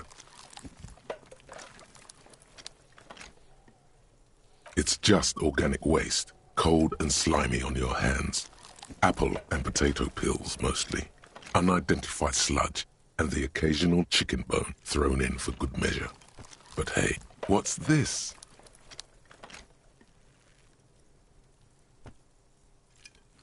blue piece of plastic sticks out from the apple peels. It's shiny. Looks like the corner of something. Something larger. A clipboard. A blue plastic clipboard with moist papers hanging from it. They look badly damaged, but you can still make out forms and notes, written in a man's handwriting. Officer, is that your paperwork?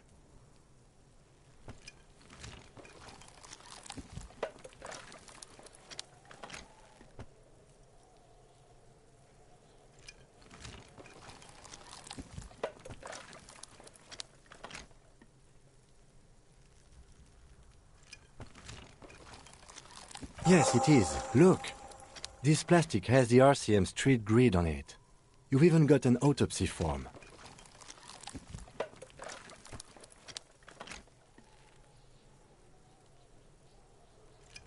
If you don't mind me asking, how did this get in the trash?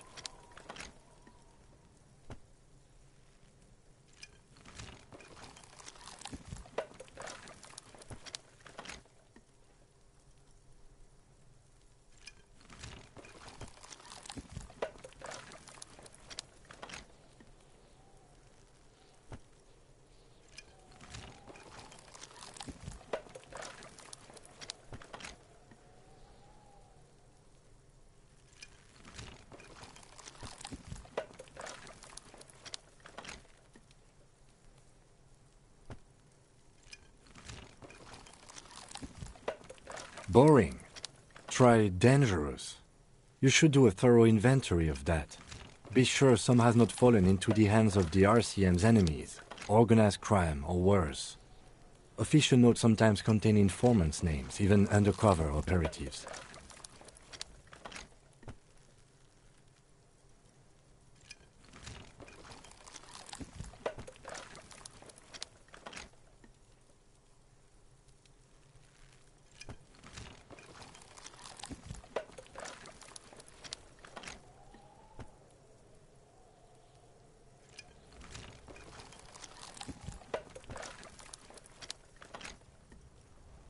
It would also not hurt to start taking notes on the case. Now, tell me what your eagle eyes see. Or are we finished?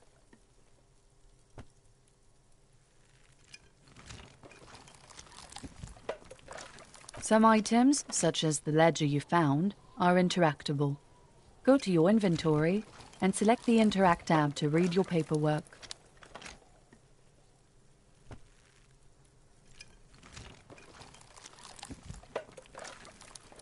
You pick out a broken mug with an oddly racist depiction of the yellow man frolicking in saffron.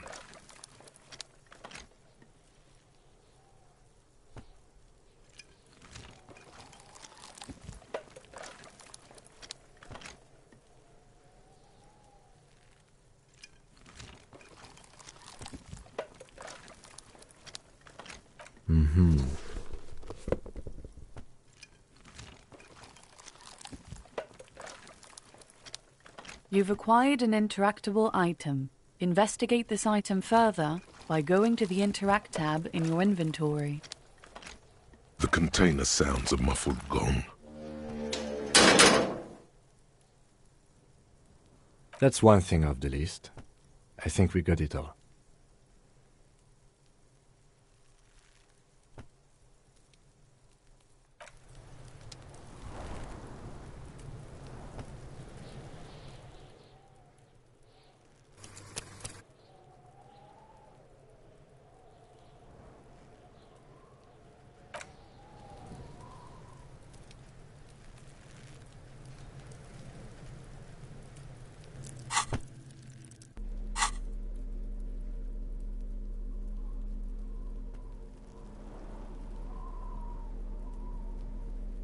It's the ledger you found in the trash. A pitiful cabbage of white and yellow papers hanging from plastic board, barely held together by a metal clip. This sad display is made complete by the faint smell of urinal cleaner.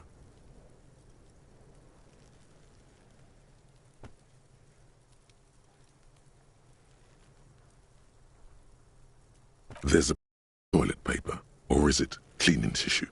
No, It's toilet paper, desperately sticking to the back of the blue plastic clipboard. It's a metaphor for you.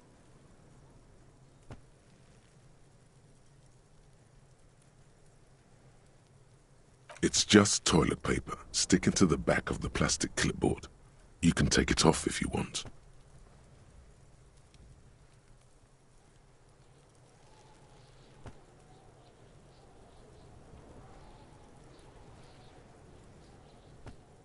Still wet, the toilet paper peels off the plastic easily.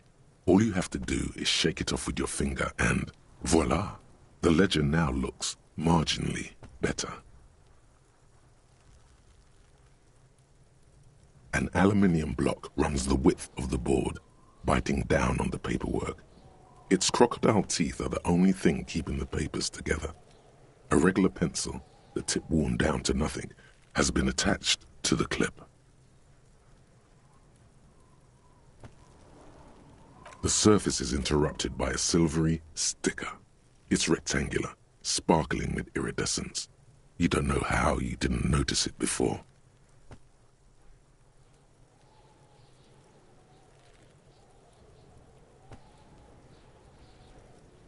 What? Yes, halogen watermark used for adding information to RCM property.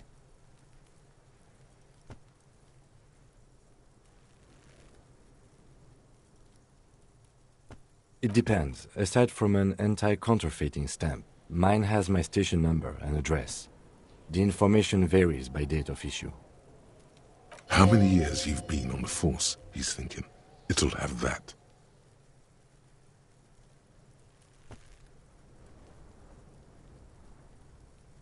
Any capable light with the right wavelength will do. All RCM vehicles have headlights designed to reveal halogen watermarks. Mine too.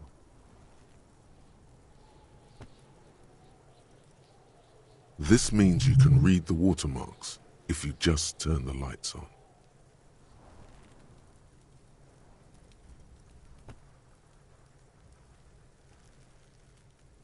Okay.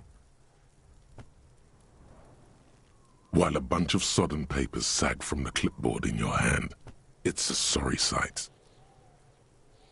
They're not exactly white. They're yellowed in patches by sunlight and alcohol, and covered in dense blue handwriting. Ink escapes into watercolor patterns, reaching its tendrils across entire pages. The paper itself is checkered, with faint red lines, forming short paragraphs. Once in a while, there's a red stamp that exclaims, "Case files commit to paper." The case files themselves are plenty. You count more than 100 sodden, crumpled up, earmarked pages falling apart in your hands. They appear to be sufficiently organized and extremely dense, if mostly illegible. Work, strife, poverty, the Jamrock Quarter. These are handwritten logs of investigations dating back to January 51, this year. The exact number is hard to estimate due to missing pages and an odd naming convention. But there are at least 20, maybe 30 cases undertaken, not completed, mind you. It's the middle of March. You have attempted 2 cases a week on average.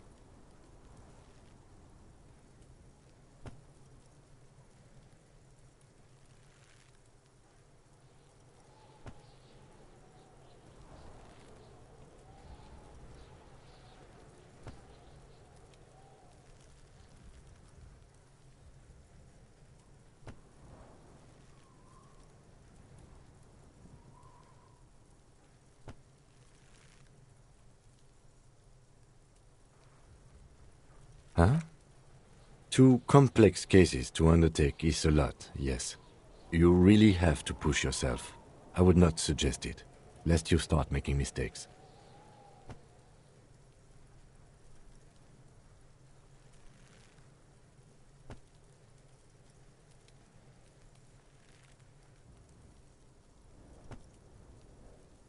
Two? That's a lot.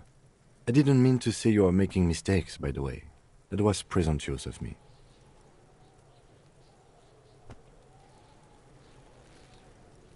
It's okay. We all... Like a fan of gills, the checkered papers dry in your hand. The handwriting is extremely dense. Yes, it appears you employ a title, one might say even.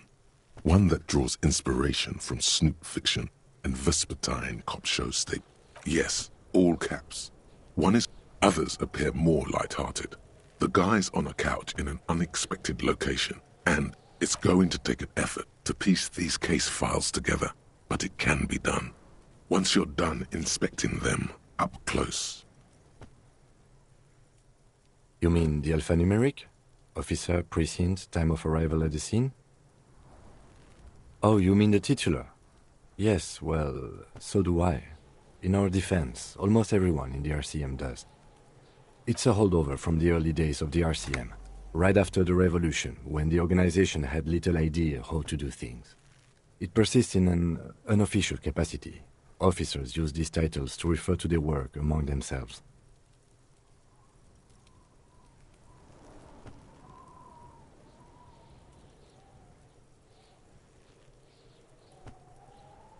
Again, in your defense, I seem to have named one the man with the hole in his head. That was a real person. His death was real. Still, I named it that, to amuse myself. I pray his loved ones never find out. Rail spiked through the head. He died. It was a workplace accident.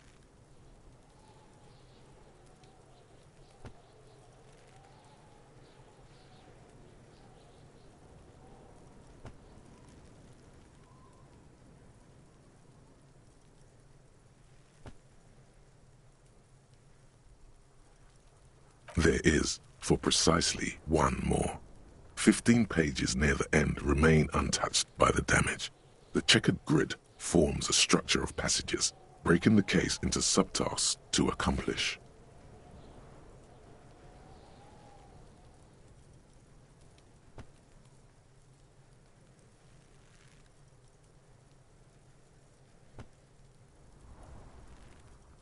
The tasks you've completed flow out of the kind green ape pen in a brash freehand similar to the rest of the letters. The wording comes easily. It's almost robotically simple, a language developed for mental rigor and simplicity. Inspect the victim's body. Interview the cafeteria manager. It's not exactly poetry, but poetry would be out of place.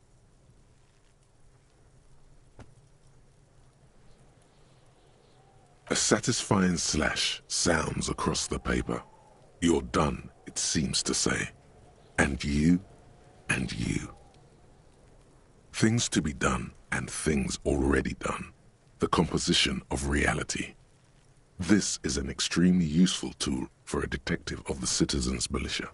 Now all that remains is to name the case.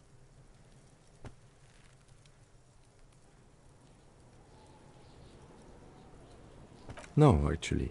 Any ideas?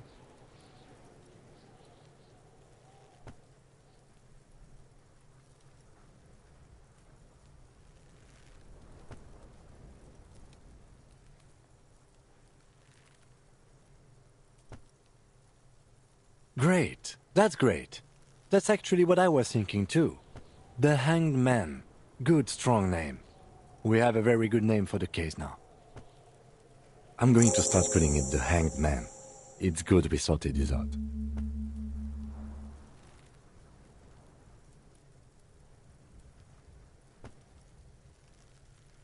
You don't exactly close them, so much as distance yourself from the smelly papers. They're a little further from your nose now.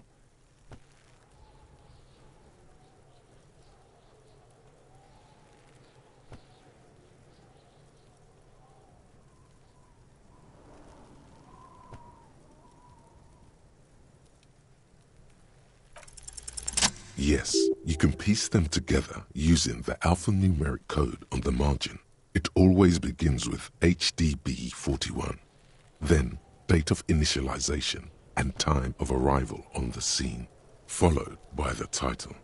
For example, HDB 411201171 the Next World mural. Why, yes, your precinct number is 41.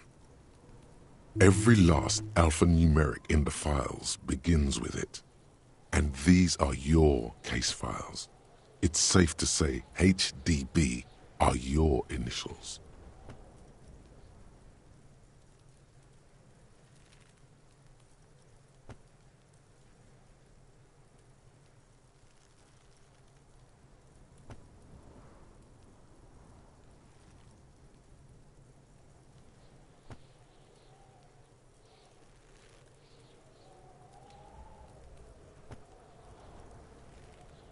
That is improbable.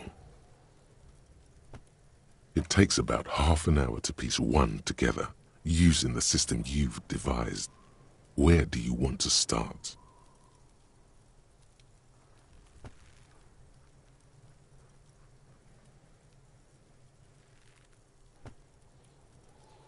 This one is relatively easy to reconstruct.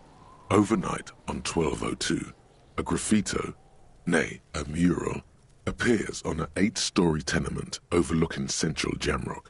The building is a sparsely inhabited ghost tower, part of a failed real estate development. The mural is enormous. 2 silhouettes, a man and a woman, are kissing. Detect true love is possible only in the next world. For new people, it is too late for us. Wreak havoc on the middle class. People call it that thing and that fucking thing. It's visible for miles. In 2 days, the station's complaints desk gets clogged with requests to remove the bummer. You and your partner are assigned to the case. The graffito crew is easy to track down. Only the bell lectures have the literage of industrial paint to cover the surface. One of the graffito artists is rumored to be rich. They take responsibility for the execution, but not the design. The ideologue of the Next World mural, as the crew calls it, remains an unknown. The case files do not show you finding the author of the design. The crew agrees to clean up after themselves. However, your partner, JV, is against the removal, citing public support for conservation. This leads to a debate in Precinct 41, which then spreads to the streets of Jamrock, ending in a rare plebiscite organized by you and the rest of Row 3. The 9,000 people subjected to the mural's message, all of Lakeside, Central Jamrock, and Villalobos, plus half of the eminent domain, participate in the vote. Although the case begins with what appears to be a lot of rambling on the streets as to how juvenile and stupid the mural is, given a choice between 2 options.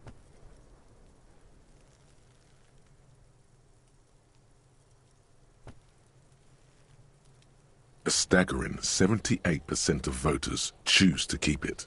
Turns out the opposition were a loud minority, and that love truly is possible in the next world for new people, and it is too late for us.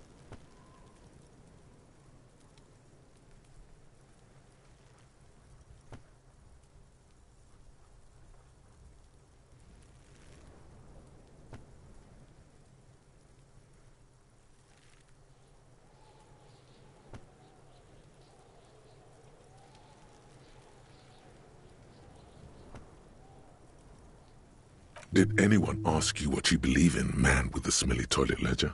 What do you want to tackle? AKA Leslie and Burke. AKA the public indecency drunk and the property damage drunk is a cursed case. It has been passed from unsuspecting officer to unsuspecting officer for 10 years. On January 29, the unsolvable case made its way to you. Why you accepted it, it is unclear. Every officer, and indeed most civilians in Jamrock, know it's unsolvable. You were so drunk you didn't remember what it was when you signed on. That, or you were high. Leslie will always take his pants off when he's drunk. Burke will always trash everything. It's just what they do. It is their nature. You cannot change the nature of a man, and you can't lock them away because public indecency and small-scale property damage are not punishable by incarceration. The only way for Leslie to stop flashing his genitals to bypassers and for Burke to stop dismantling signage and rear-view mirrors would be for them to stop drinking alcohol, which, in their 40s or 50s, it's hard to tell because of their distorted features, is a medical improbability on par with you ceasing to produce the expression. You would think that, but you're wrong. Where's the fun in exposing your genitals or breaking stuff in your own home? No, Leslie and Burke are on the corner of Main Street and Perdition, because that's where the action is. Threatening, fines, dragging them to the station, locking them up in the hellholes they live in, locking them up in the station, hypnotherapy, even trying to get the local gang of Zemyaki to take them out. The Zemyaki gave them ethanol, so Burke and Leslie would expose and rampage even harder. It's plain to see from the files that you, Satellite Officer JV, and Special Consultant TH had more important cases to attend to. You uncover cross-reference to several ongoing investigations, each brought to a standstill every time you drive down Main Street. Because there they are, on the corner of Perdition. And what is Leslie doing? No, that's Burke. Leslie's shtick is flashing his genitals, remember? How will you ever solve the unsolvable case if you can't even get that straight? Well, turns out it's pretty simple. The case becomes considerably less comic one day. He must have confused it with the property he likes to damage. But the joke's on him. You're also drunk. Drunk out of your mind on potent Pilsner. You slam the hardened plastic board in his face, then proceed to beat him unconscious with it. In the process, the ledger sustains damage. The compartment within, reserved for permeable documents, is jammed shut. You stop your assault on the now unconscious Burke to open it, but are unable to do so. The officer began to cry, reports Leslie, who, at this, he came at us, and at us. I think he was trying to kill Burko. While trying to kill Burko, you slowly come around. The permeables compartment is open. You've smashed it open on poor Burko's kneecaps. The good news is, Burke can't walk anymore. Can't get out of his apartment, an invalid. With Burke to tend to, Leslie cuts back on the indecent exposure. Maybe he flashes his genitals to Burke. Who knows? But both drunks are off the street. The complaints stop. The unsolvable case is solved. Which is also why the officer responsible narrowly escapes a disciplinary hearing. The end. Do you want to read another one?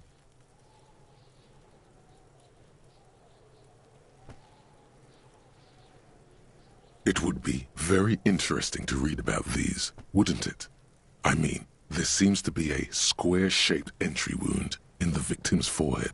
She's been sitting there for weeks, on her rocking chair, with a square hole in her skull.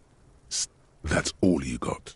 From the half hour you've spent piecing it together, all you know is the entry wound was square-shaped. You never found the bullet. And then another body showed up, also with a square hole in his forehead. Who knows? Those pages are missing. What next? One day you may still catch the man with the square gun.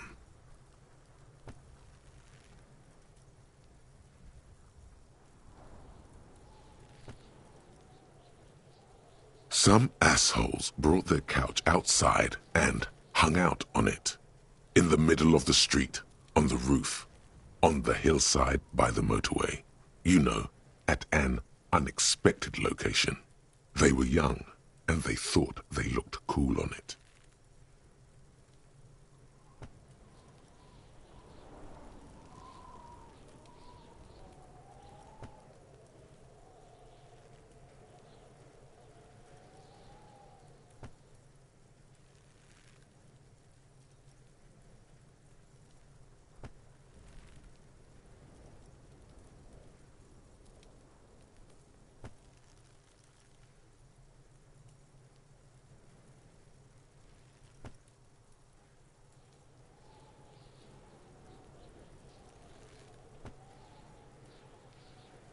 Yes, as you said here, total assholes. Young people are the worst. So anyway, you got a complaint about the damn sofa, or couch, or whatever it was. They were leaving it out in all these unexpected and whimsical locations. They took it to where they also took photos of themselves on it, and smoked cigarettes, and drank coffee because they felt it's intellectual. Cigarette butts, coffee cups, stupid couch. You had to clean it all up, and you did. So congratulations to you. Case solved. No, you didn't have time for that. These notes show that you have what is called a real goddamn job. You don't have time to be chasing down the couch assholes. You have a real job to do. What next?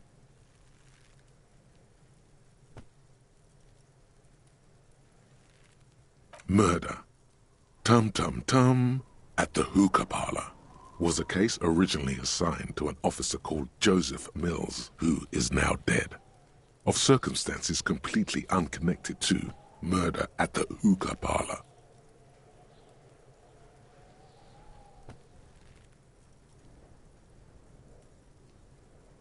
Beaten to death by a throng of Villalobos gang members when him and his partner J.M., only initials mentioned, answered a call one night. It's a sad story, and it isn't really represented in your case files. Stop stalling and get to the murder at the hookah parlor.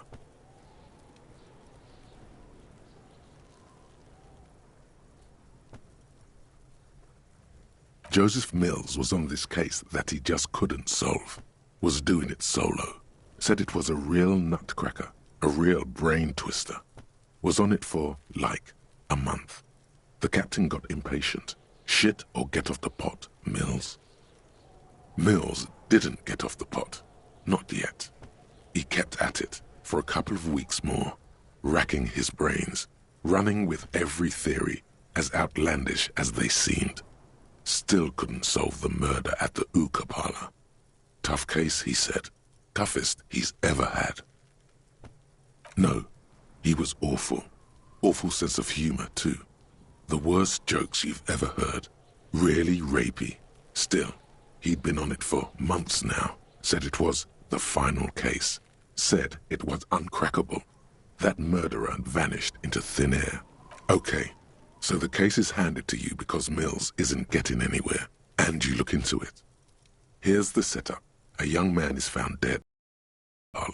You know, those places where you go and smoke bubblegum-flavored vapor all day.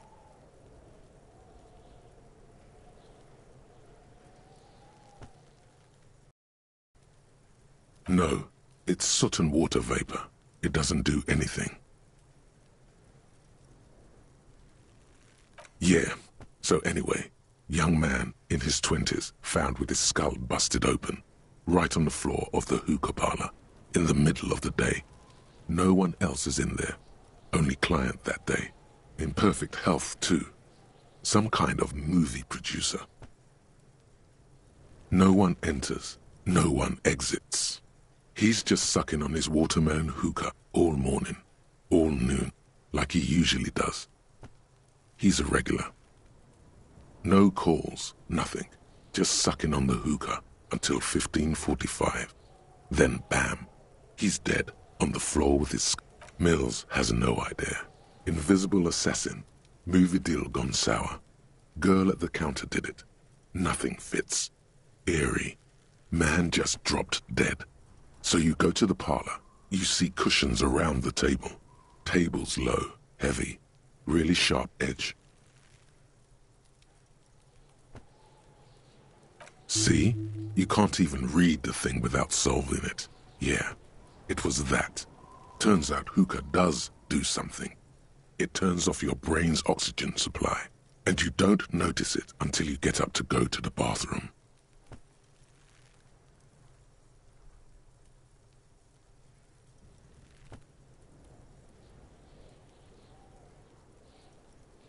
Yeah, he liked his hookah. Stephen was his name. Smoking hookah. Didn't you hear? I don't know. Trying to come up with a movie script, maybe. Anyway, that was Murder at the Hookah Parlor. Joseph Mills wasn't a good detective, and about 30 minutes has passed piecing it together. Next. Not much has changed in the meanwhile. A bunch of sodden papers still sags from the clipboard.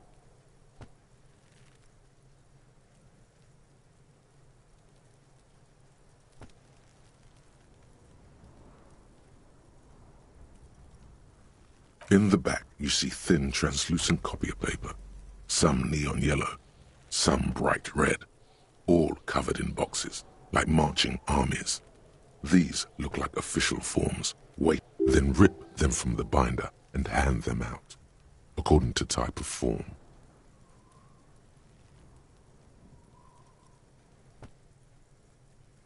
Three. The topmost are misconduct fines. The middle ones are station calls, and the bottommost are field autopsy forms. Each is easy enough to make sense of.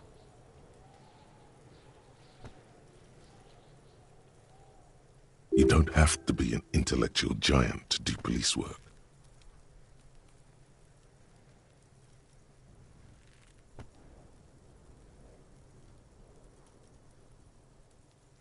A monetary penalization ranging from 20 to 250 real.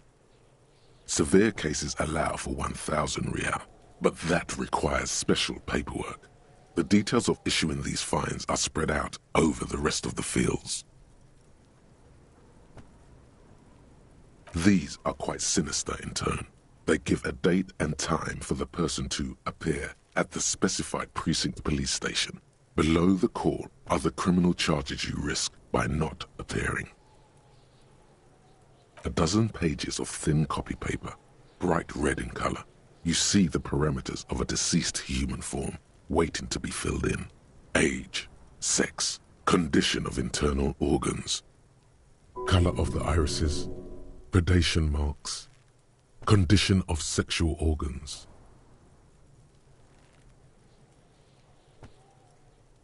Yes, all that remains now is to fill those forms and hand them to people. Fines for wrongdoers, interview requests for bad guys, and field autopsies to dead guys.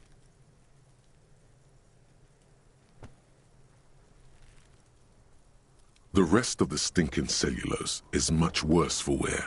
Being sandwiched between the board and the rest of the paperwork, it's made of dark blue plastic, hard enough to beat someone to submission with.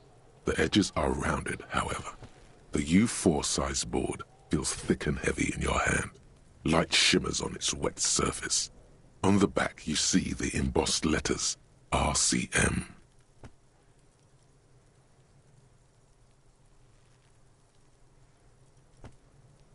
Something rattles inside, ever so lightly. Is there a hidden compartment? The plastic shimmers like lapis lazuli, but it is not see-through. You cannot see to its center.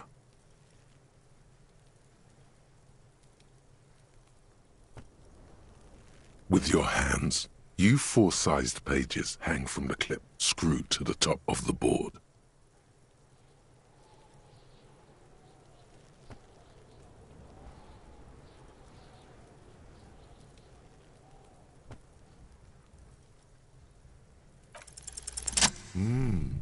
The two sides of the board appear slightly misaligned, like a drawer that's come off its slides. If you bend the plastic on your knee, slowly, the slides snap back into place. It should be possible to just,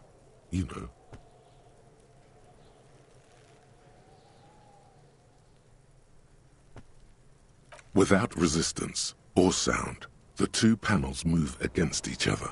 The compartment is now open. 2 ticket stubs and a handmade postcard.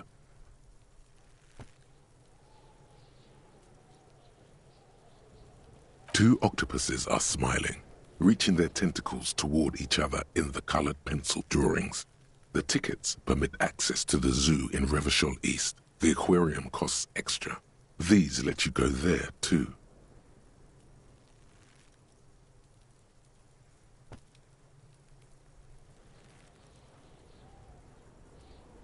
Thin wax paper has been glued to a piece of cardboard. Sounds like leaves rustling when you pick it up. You see violet flowers, floral patterns, patches of glue.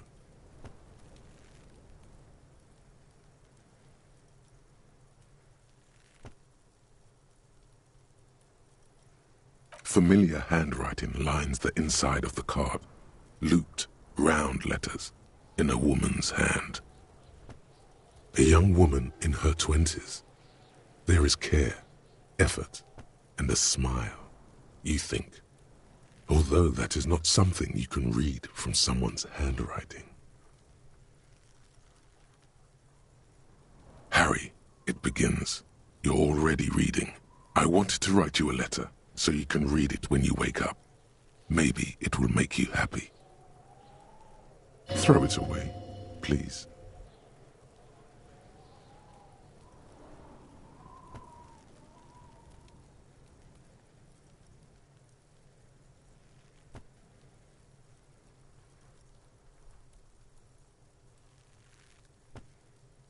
A merciful wind blows in from the Bay of Revachol, dusting the ground at your feet and raising newspapers far away. You feel the card slipping into it.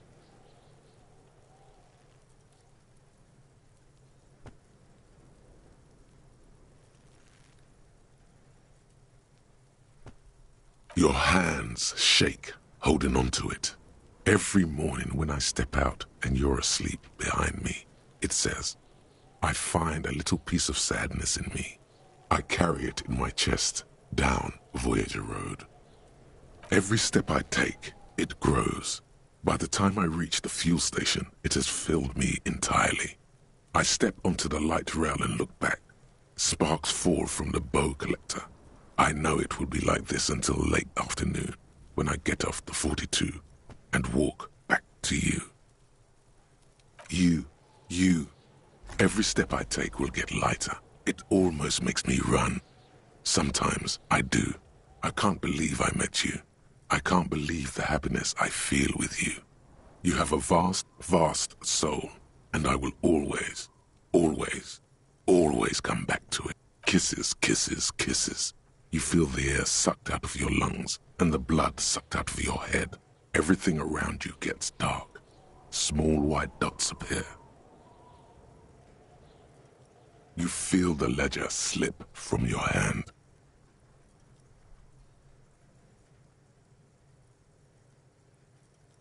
No, hold on.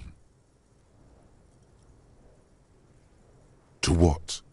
There's nothing. Detective, is everything all right?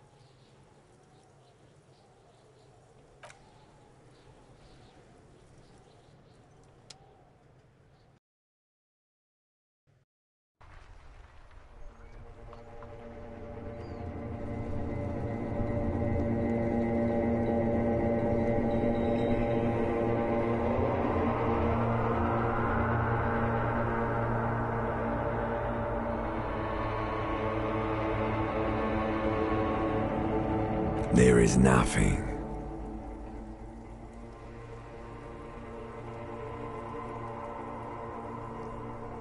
Again. Nothing sad, brother. No treachery, just blackout.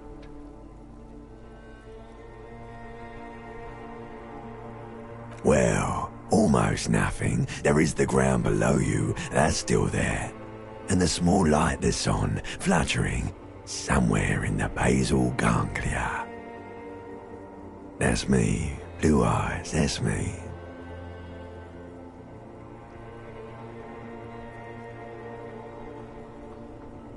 Who was what?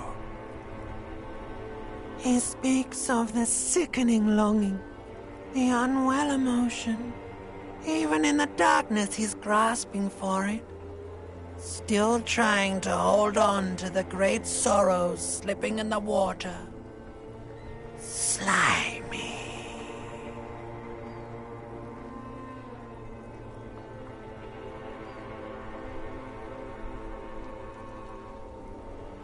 The call when you're dead. bruv. Here in the paleo-mammalian cortex, we call it the shadow. Because it's always there.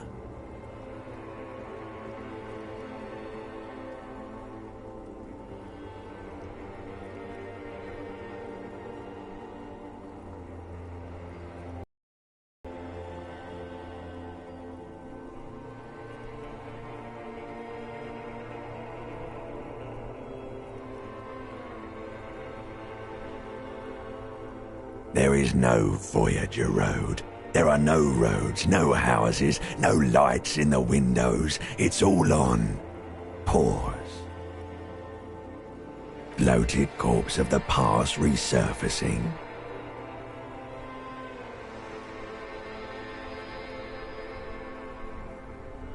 Beautiful. Believe me, stupid ape. Its lack of beauty was not the problem. You think they would let you? Until you disintegrate into biomolecules? No. Someone is breathing on your face now, inspecting your pupils, stupid idiot.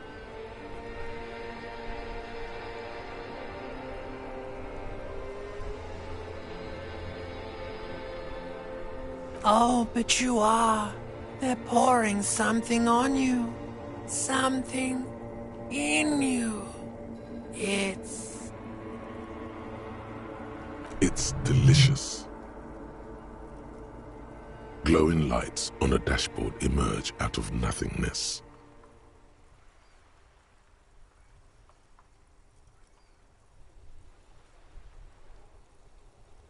In the upholstered cabin of Lieutenant Kitsuragi's motor carriage, seated in the driver's basket, the air is thick with leatherworks and heavy fuel oil. Cold water runs down your chin.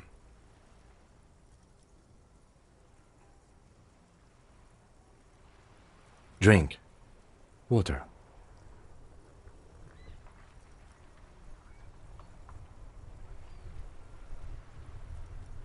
The water is cold, silvery, the stuff of life itself as it pours down your parched throat.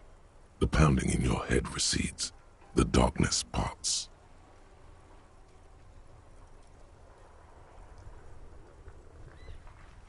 Drink.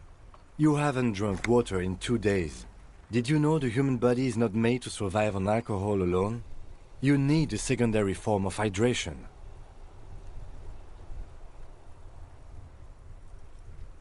With greedy gulps, you down half a liter of cold water.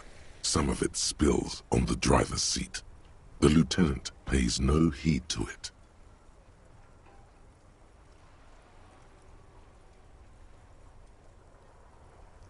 What happened?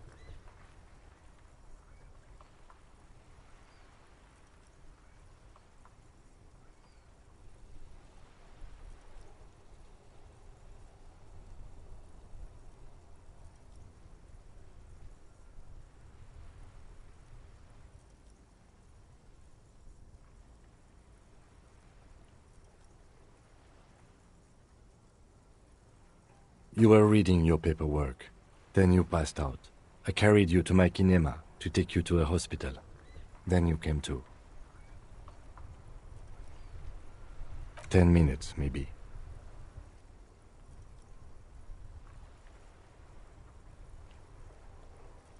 That does sometimes happen.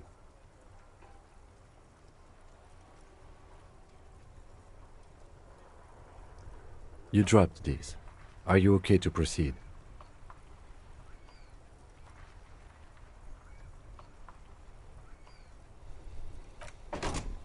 Good.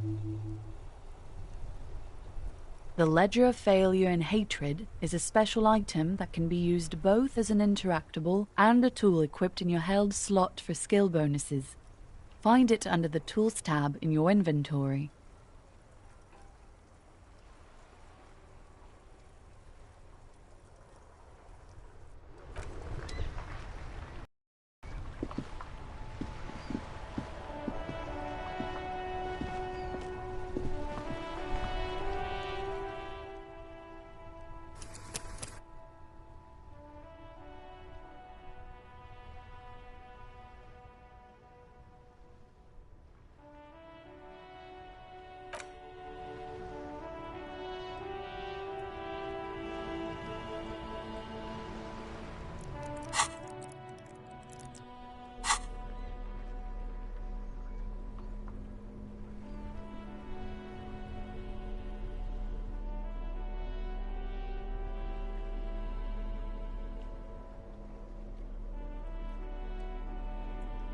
It's just a racist mug.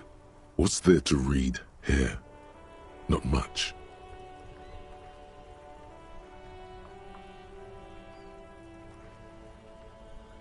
Oh boy, here we go. What are you going to say about a broken, tossed-away mug that you dug out of the garbage?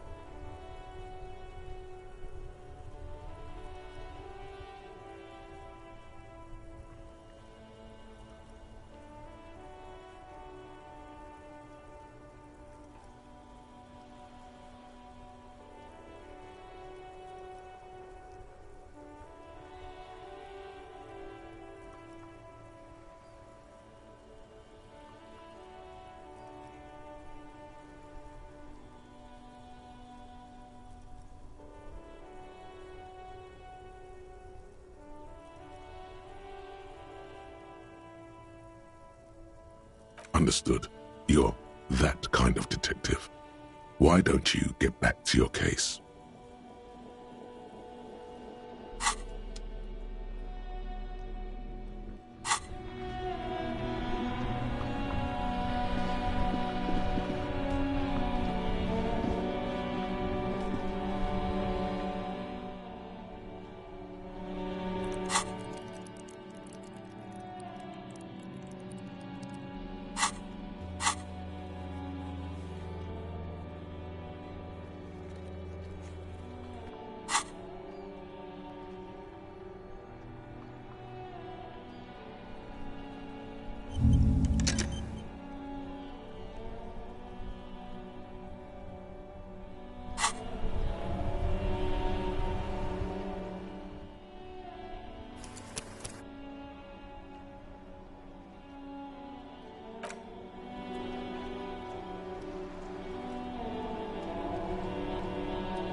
There are several footprints in the mud, left by work boots.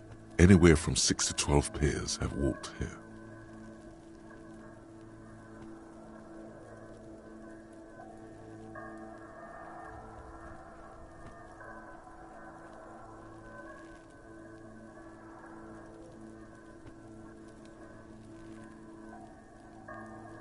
Heavy workers' boots with reinforced toes and hobnails, all over the yard. Isn't this something an industrial worker would wear?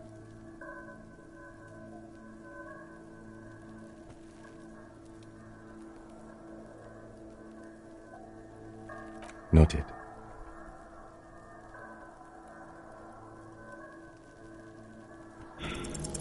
What do you think you are? A super detective? You're hungover. These are just dents in the mud. No pattern emerges for the time being.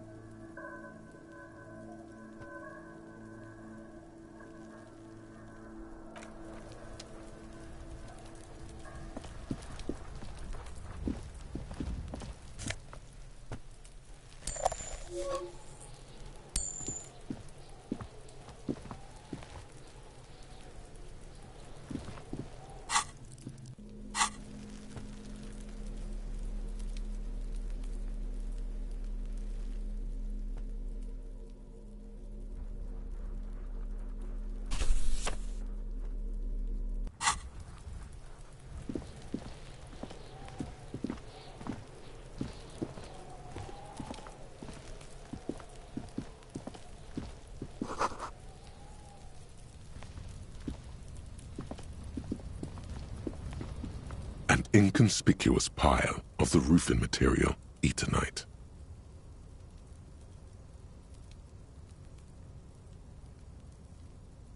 It's nothing. Someone just left some roofing material slanted against an old shack.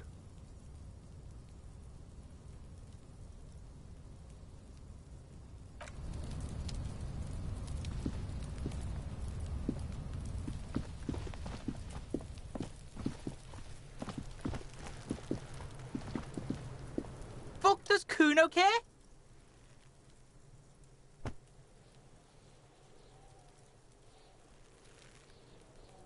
Yeah, the kingdom of Kuno. The fuck do you want with it? Yeah, Kuno doesn't know shit about that. That shit is beneath Kuno.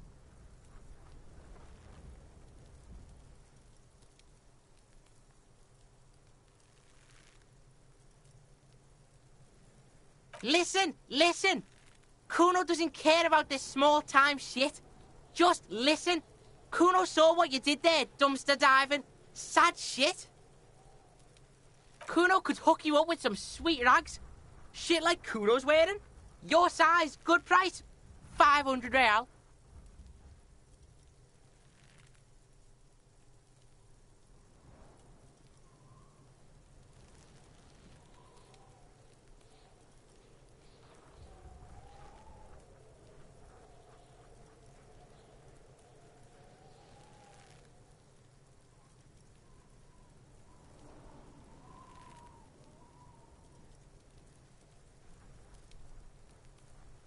Look, Kuno ain't seen shit lying around, except for that up there.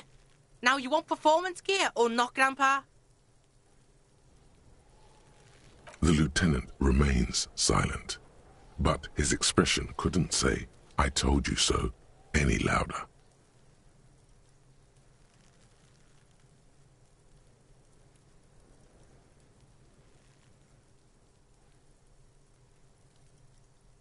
Whatever. Kuno was trying to help you, but you're too fat for fouling anyway, pig. The fuck? A mug in the trash? Is this about the fucking clothes again?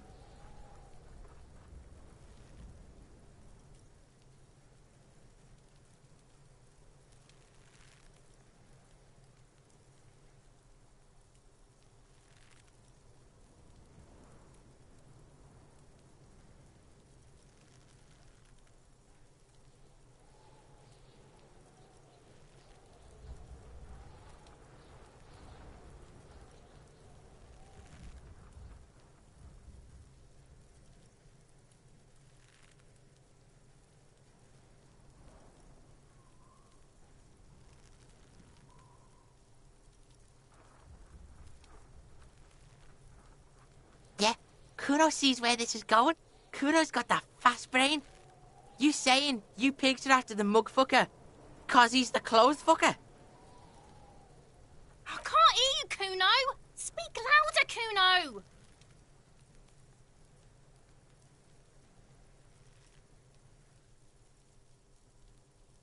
Shit, that's tense. Someone's going to the beat-down basement, huh?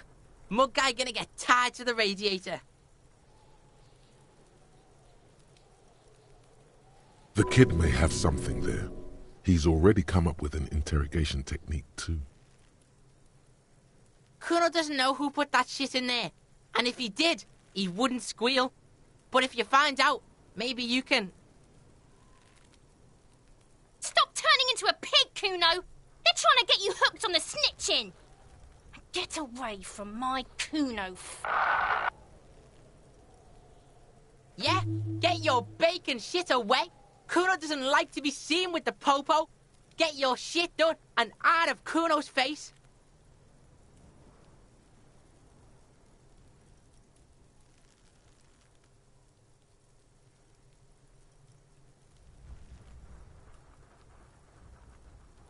That's just some shit roofing gimps left behind, lazy dinks.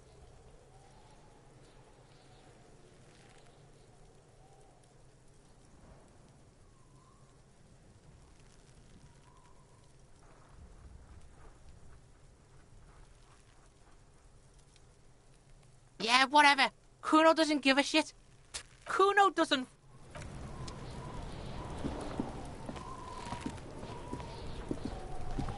There he still is, looking right through you with his white eyes. The body below is entirely dedicated to that corpse smell. Emitting it is all it does now.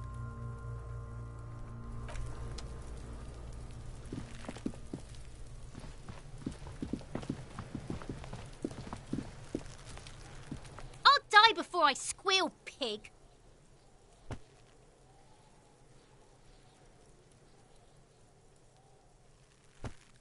I come from the woods, good Davidu. You don't want to go there with me. You don't... Don't be traumatizing here. Get the fuck out of here.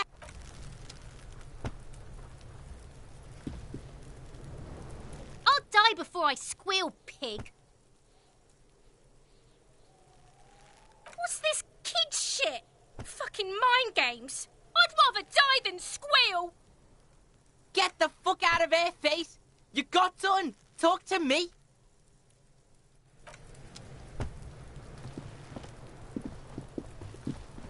Fuck does Kuno care?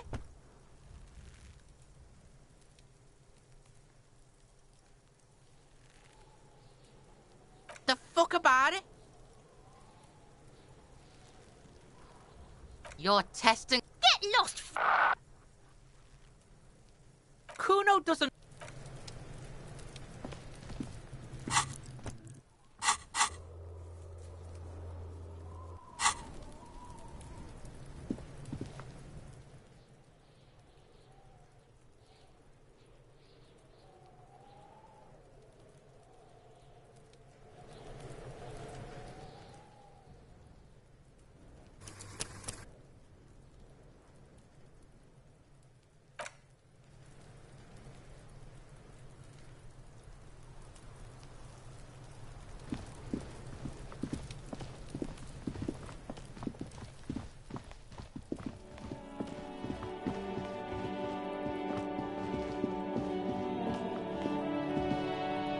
You see a set of tire tracks in the brown slush that covers the plaza mosaic.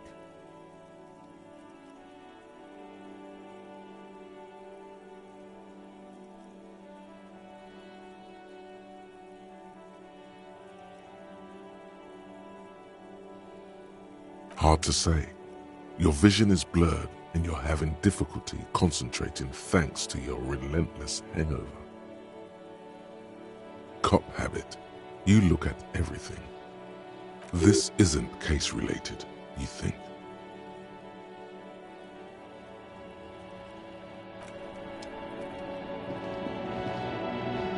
An old call box with a matrix of push buttons lists all the companies in the East Delta Commerce Center.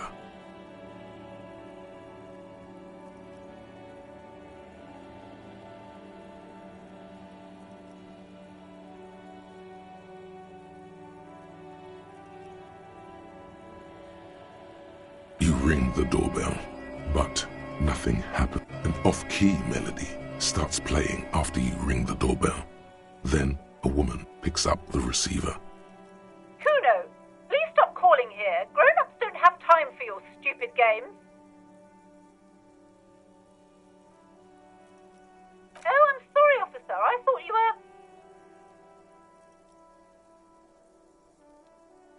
But the doorbell is broken, and the bookstore shouldn't even be on the list anymore, so I can't help you. Please don't call here again.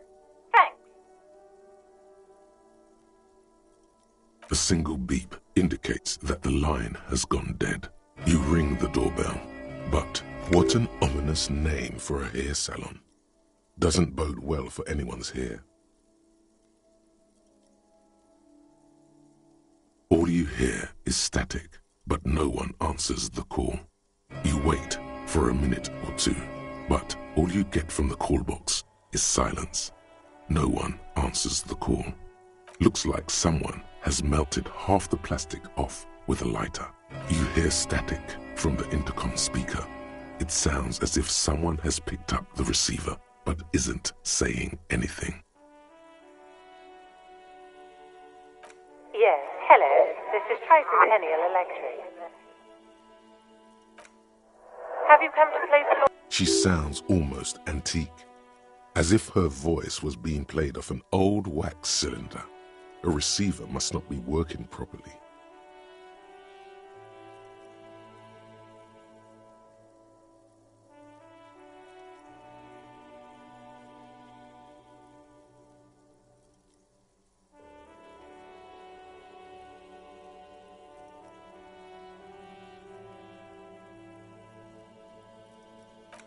My my God. The lieutenant exchanges a look with you. It's you. My God. I didn't think I would hear your voice. It's a woman, and she knows you. Your heart beats faster. No, something's wrong here. Are you sure she's talking to you?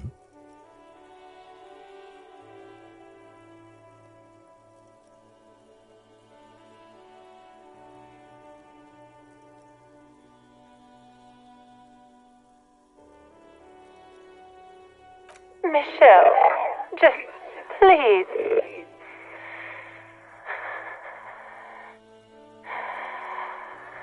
Why did you even call? I don't understand. You've been gone for months. I thought you didn't care.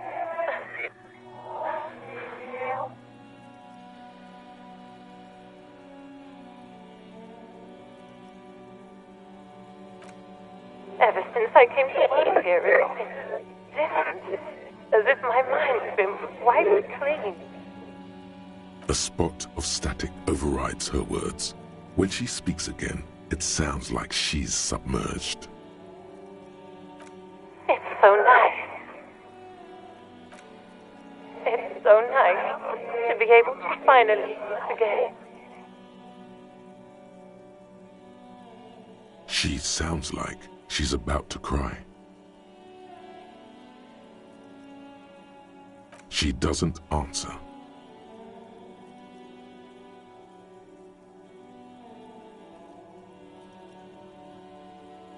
Silence. The only thing you can hear now is static and waves washing ashore on the bay.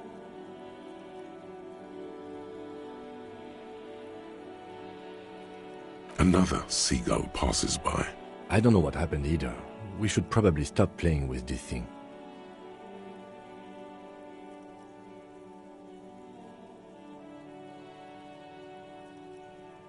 You press the number sign on the keypad that terminates the call. 12 name cards on the call box read.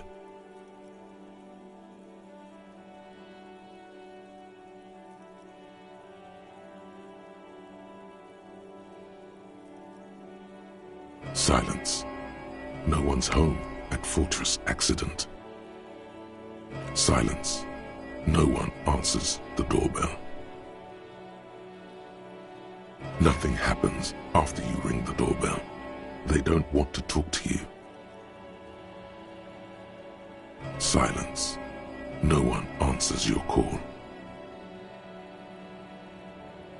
This button looks new. Huh.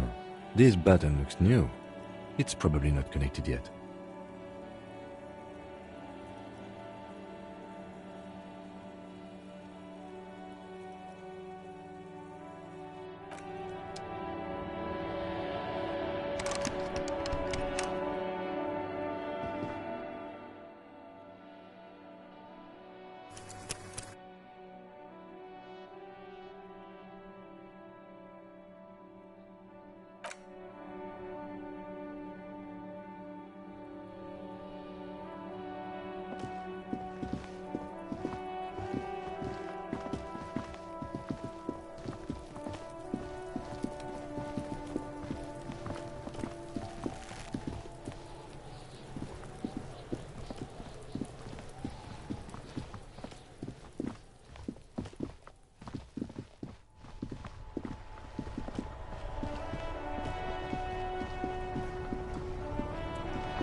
Before you stands a motor carriage.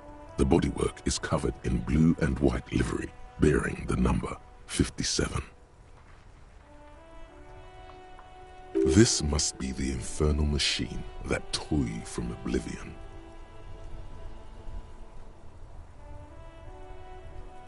In the cabin, you are welcomed by a set of steering levers, a radio microphone on a hook, a pull-out toolbox under the seat, and the soft glow of the fuel preheater gauge.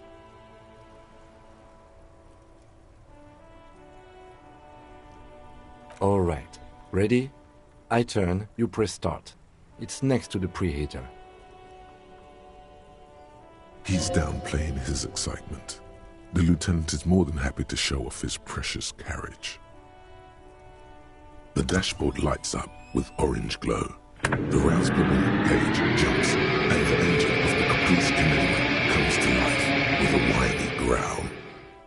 The lights unfold with a little click, casting electrical light onto the ground before the vehicle. There you go. I'll turn them off from the remote once you're done. We just need to stand in front of the machine now.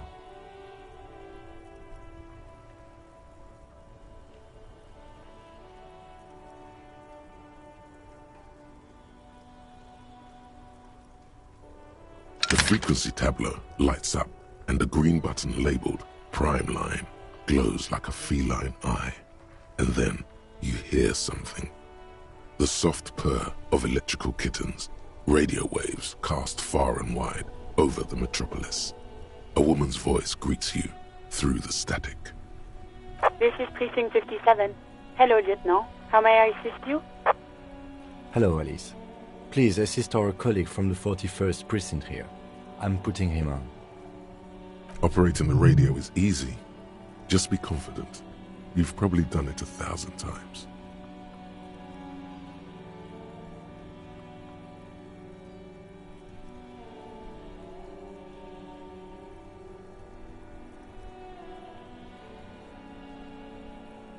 This is Officer Alice Demetri, Precinct 57. How may I assist you?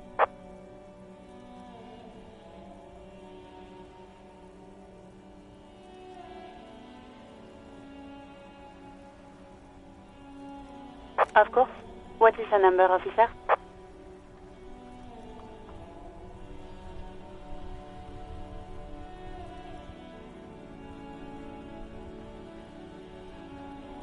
Yes, hold on.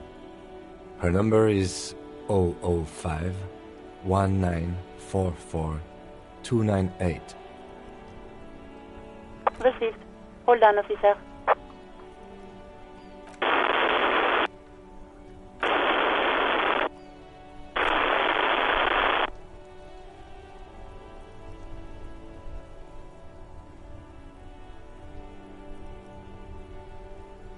Lieutenant Kitsuragi slowly begins to tap a little rhythm with his right foot. Quite a lot of time has passed.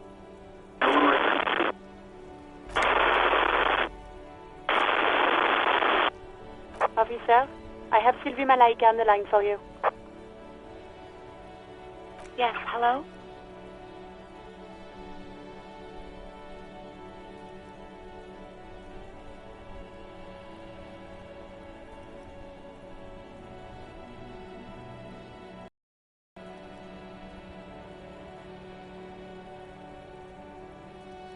Oh, right. Hello, officer. What can I do for you? You can hear resentment in her tone. She's not thrilled to be talking to you again. There is no resentment in her tone. She wants you to ask her out. No question about it.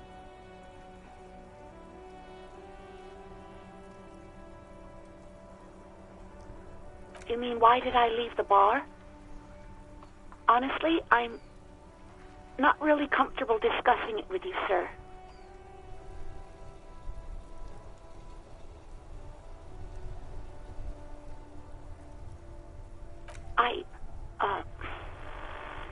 Let's just say I left because I needed to get away from someone. You know whom?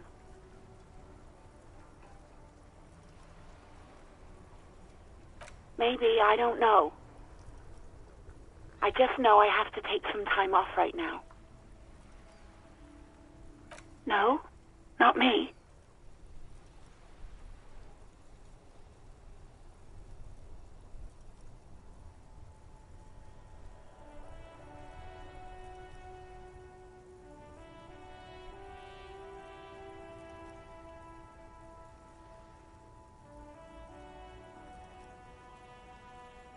What? Of course it bothered me. But I thought the union already knew about the court.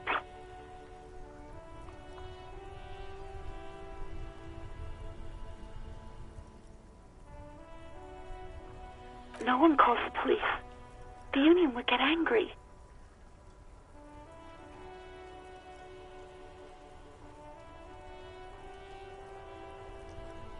You know, what the Union says goes.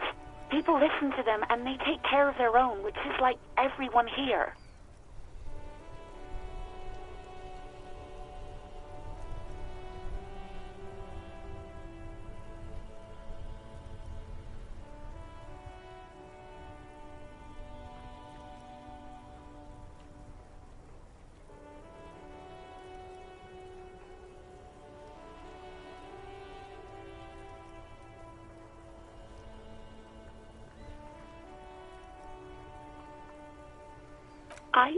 I didn't want to get in trouble with the others. Push her further. Show her the error of her ways. No, don't push her. It sounds as if she's about to cry.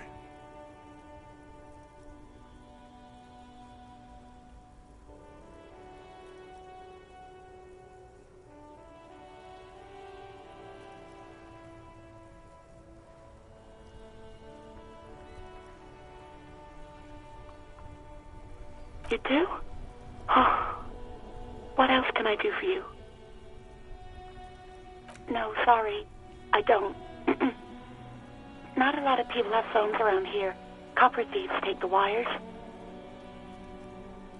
People don't have the money to have the cables put in again. They use the Union's phone, or the one on the coast. It was someone else. We'll find them sooner or later, officer. It just might take a while.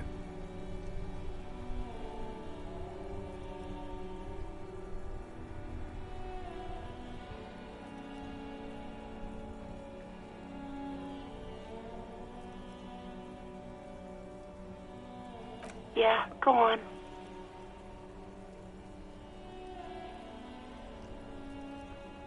No, I don't know. It wasn't me. I haven't been out there since. I was terrified of the stench and the corpse.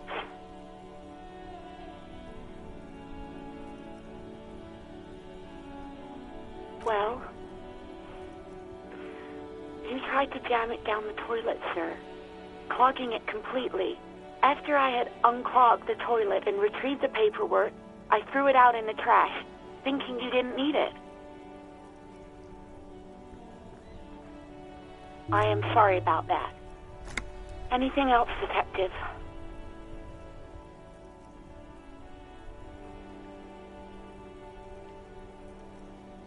No, absolutely not.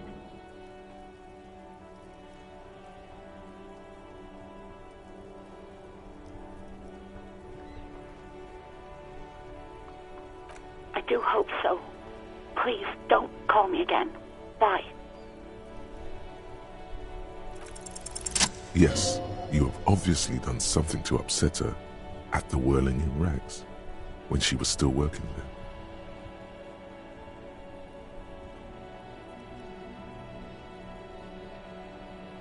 I'm not mad, it's just...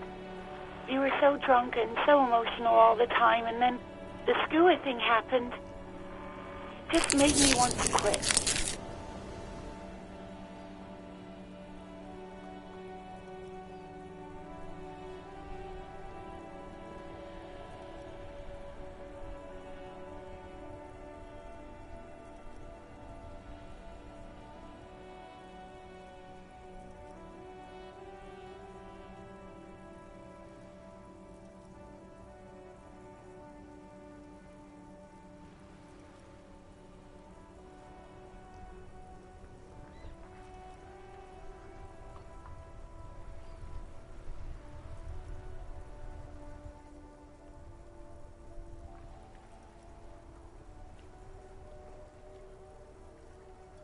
Stuffed bird, the great skua.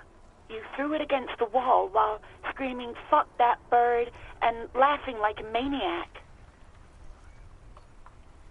I think you said it had been giving you shit ever since you got there.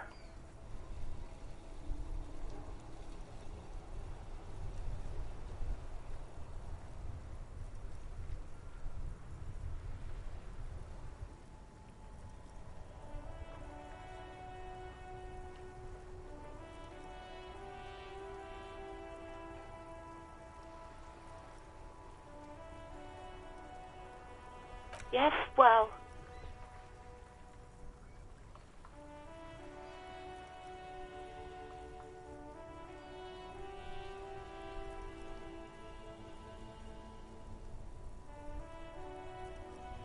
Yes, obviously. You were the worst client I've ever seen. And I have seen so many assholes in this place. I've had sailors fighting, union guys grabbing my ass, kids stealing booze. Once a guy was glued to the karaoke machine every night for 2 months. But you... Well, you were worse than all of them. Honestly, you were getting borderline aggressive. Even about little things like not turning down the volume at 3 a.m. I even liked one of those songs you kept listening to on repeat. No more. I hate it now.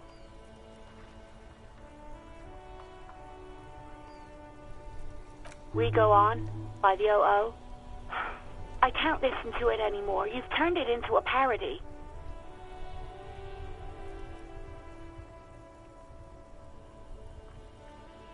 To hell with that song. Then there was your room. Your project. An experiment to see how bad it can get in there. I tried to send the cleaner, but you wouldn't let me. Threatened to make me understand. I had no idea what you meant, and I don't want to know. And then you screamed something about how you're actually a real cool guy, and no one understands it. One of the coolest guys there is. The coolest guy in Jamrock. Something about disco, too.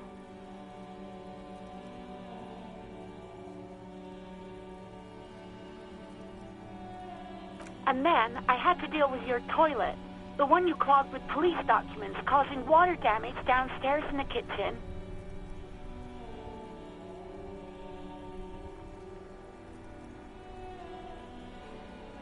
I won't even mention you waving your gun around, harassing customers, threatening to sing karaoke, threatening to kill yourself.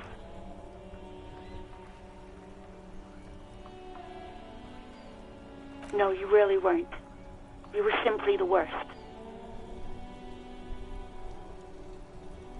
God, I knew I shouldn't have brought it up. Just try not to call me again, and let's pretend it never happened.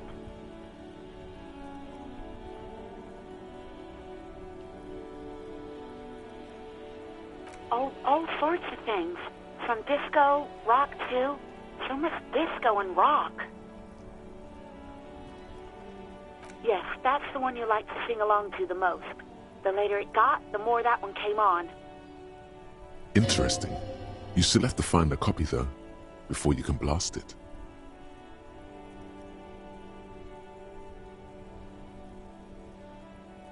You hear a sigh of relief on the other. Anything else I can help you with, officer?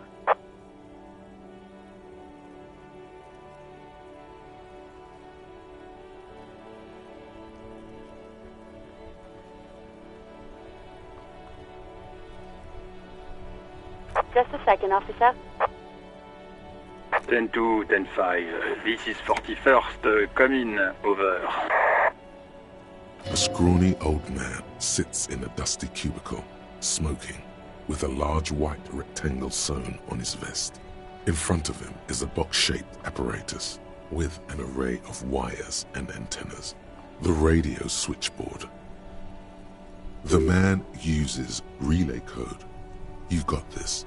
You're a cop, and cops know relay code. 10-4, message received. 10-5, relay message. What's your status? Over. 10-18, state your message, sir.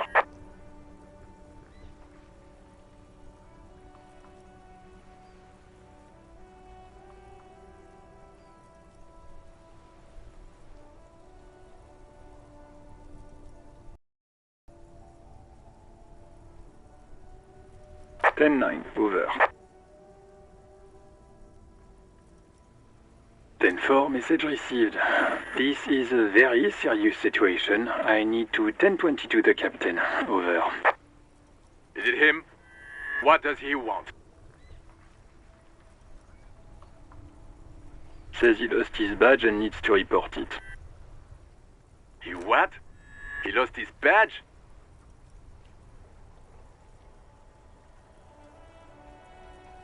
This is Communication Officer Jules Pidieux, sir. Over. You mean your partner? Over. What is he saying? He's asking who you are. I'm his goddamn partner. It's your partner, Satellite Officer Wittmar, sir. Over. Did he lose his memory along with his fucking badge?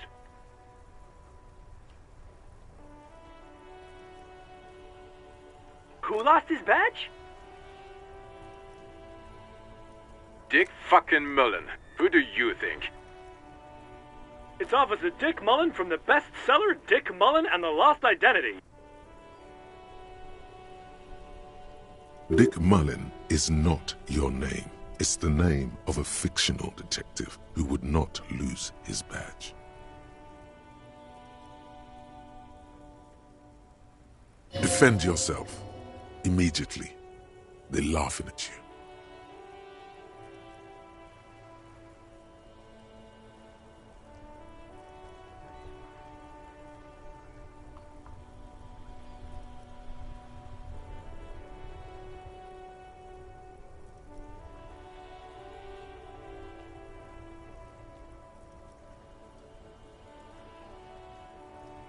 He's asking you to stop, says this is serious. Of course it's serious. He lost his fucking badge. Satellite Officer Wittmar concurs, losing your badge is serious. Over.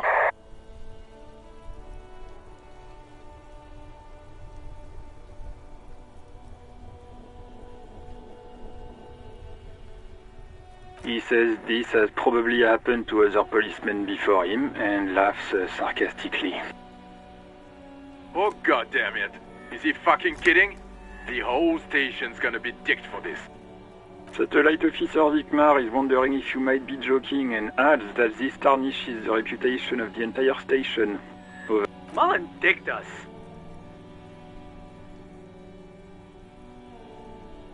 Stanford, I hear you, officer. I'm just going to make a note here that you are in pursuit of your misplaced badge. Over.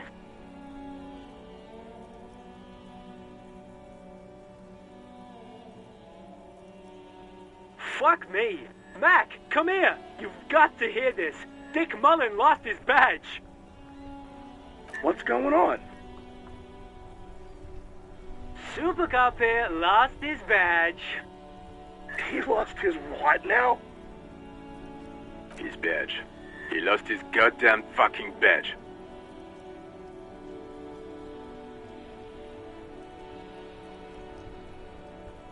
He asks you to please stop saying he lost his badge. Why? Did he find it?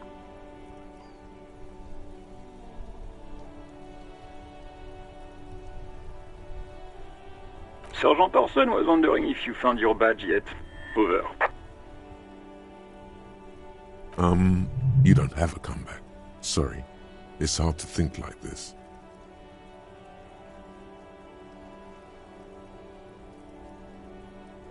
He's not replying. Looks like he's still looking for it.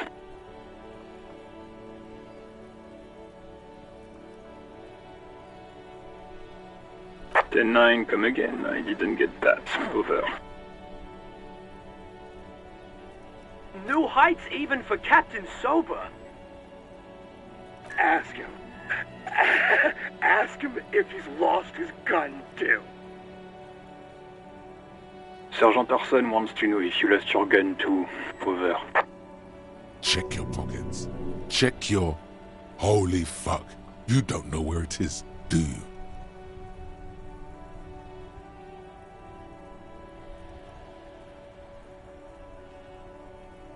Okay, it's gone. Your gun is most definitely gone. 10-9, come in, officer. Did you get my question? We were wondering about your gun. Over.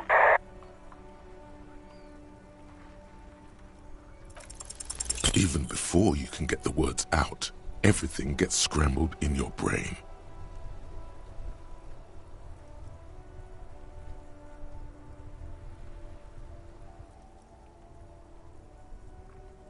He says he didn't lose his gun. Or his fun, whatever that means. Ask him to describe it. His gun. Not his fun. Just the gun will do. Satellite Officer McLean requests a description of your weapon. Over.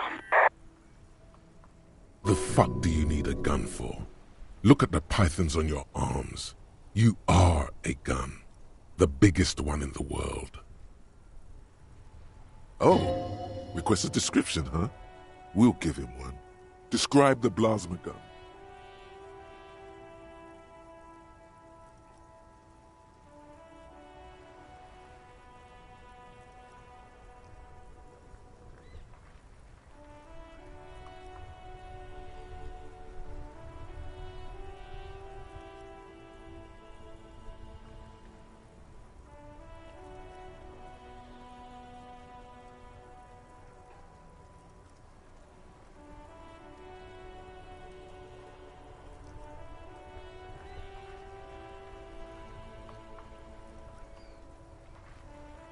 Then come again, please. Over.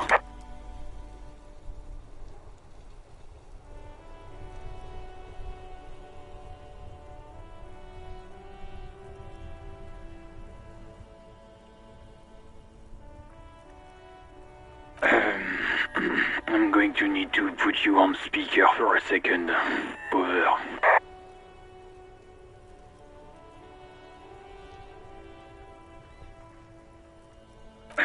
The officer is describing his genitalia in exaggerated terms. Over. Host in heaven. Did he lose his gun and his mind? Dear God, he lost his gun? Oh my, I can't. This isn't really a laughing matter. Mac can face the giant of Coco Nur by himself, but Disco here made him piss his pants. Oh, I can't. Fuck. He lost his... Ask... I'm not going to. Ask him. Sergeant Orson here is wondering if you are still in possession of your genitalia. Over.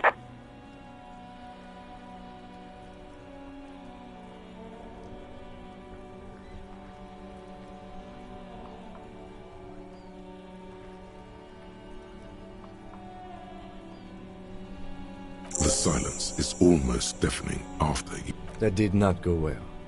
I guess the important thing is that you followed protocol and reported your lost items. Did we need anything else here?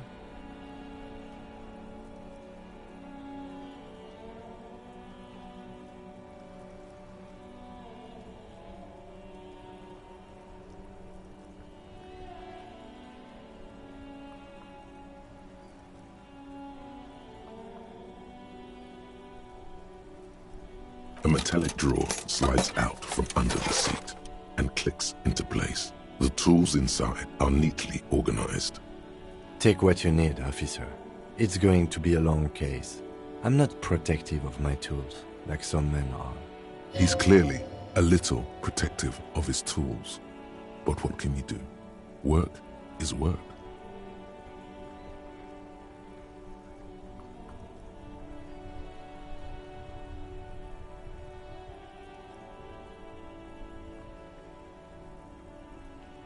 It's robust, weatherproof, and well-made. Police issue, blue. Lets you see things in the dark you would other. The pry bar feels nice and cold in your hand, heavier than you'd think. Cold and heavy, like truth. You feel like you're reunited with truth, useful for opening all sorts of doors and lids. The handles are long and sleek. Snap, snap, go the cutters in your hand. The pull-out toolbox slides back into its nest. Preheater gauge casts a warm glow on the steering levers and the radio on its hook. This is the Couperis Kinema, my motor carriage. You can use the toolbox and the radio if you'd like. Motor carriage, motor carriage. Something bad with a motor carriage. A dark lump rises in your throat.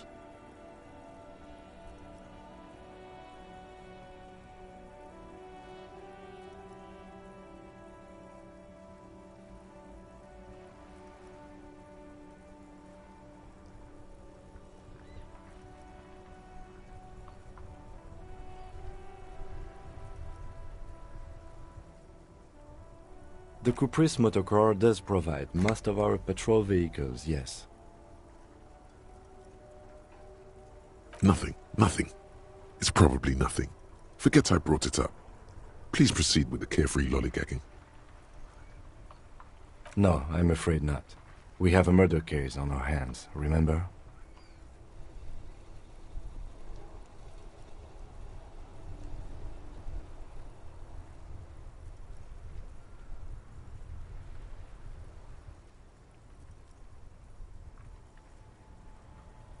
Yes, sorry about that. The Caprice Kinema does have a rather distinctive engine sound. He says it with very badly concealed pride.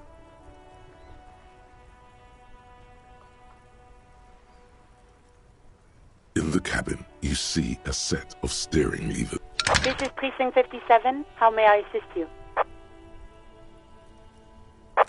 Right. Please hold.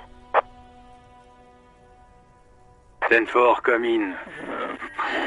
Fireworker, over.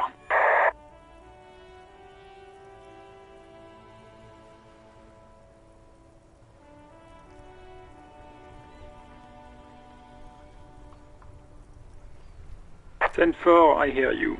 I don't have the authority to grant your request, but... What does he want now? He's asking for money. Is he fucking kidding? I don't think he is. Don't give that asshole anything. He's just gonna drink it all. Alright, that's a negative on the additional funds, sir. Over.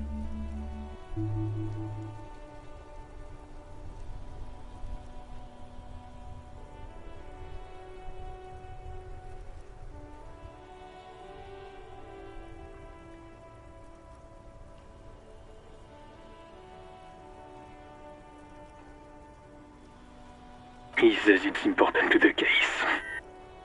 He isn't getting a red cent. You can tell him that. Request denied, sir. Over. He says he's in trouble. Doesn't have a place to sleep. Well, I guess he'd better crack the case before sundown then. Vicmar said...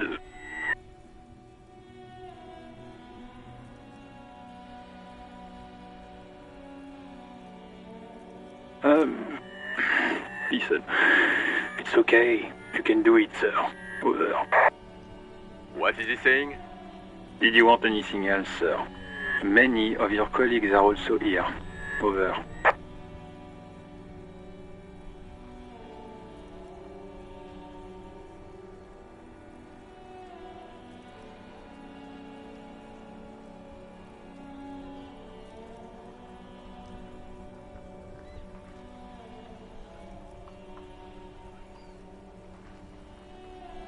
Let us address them now, sir. Over. Okay, 10-4, sir. I hear you. Relay your question. Over. Wait. Before you say anything stupid, think it through.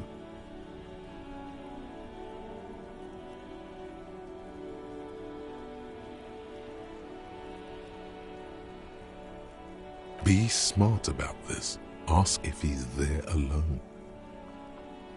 10-4, sir. I'm not hearing your question.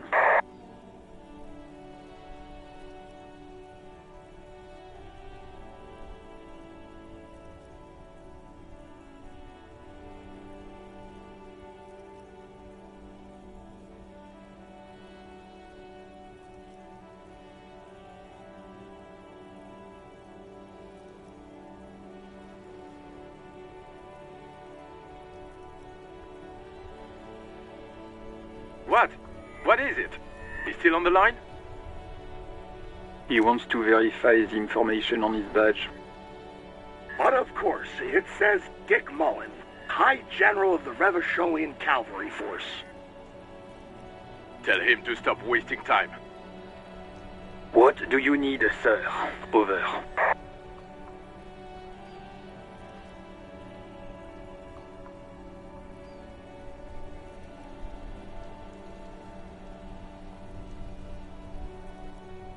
That's a negative, sir. I got 10-12 visitors present here. Over.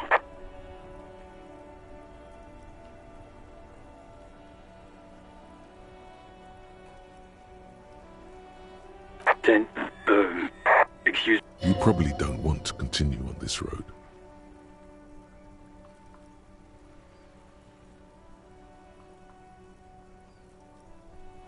Come again, sir, I didn't get that. 10-9, over. 10-4, well... Does he actually want something, or is he hell-bent on disrupting our work? He asked if he ever told me about his days before joining the RCN. For God's sake, cut this shit out! Tell him to stop wasting time and be a goddamn policeman for a change. Sir, Satellite Officer Vikmar says... So, was there anything else? Understood, sir. Over. Roger that. 10-10, over and out.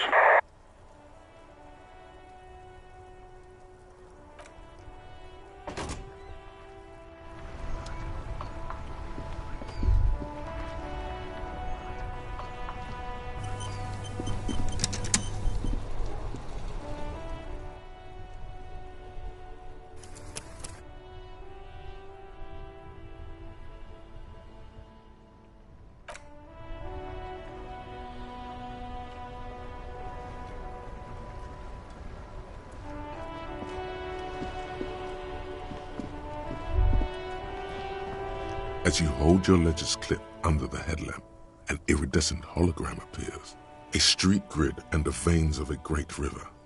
There she is, Revachol West. Around the borders of the watermark are dozens, no, hundreds of micro-perforations.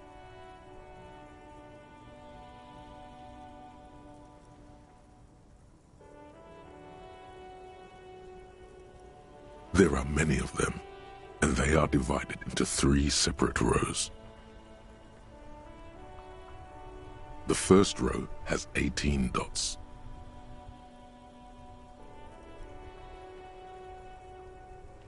The next is the longest. It runs all the way around the border, and then some. There are so many, it's hard to count. More than 150, at least. The last row has 3 perforations.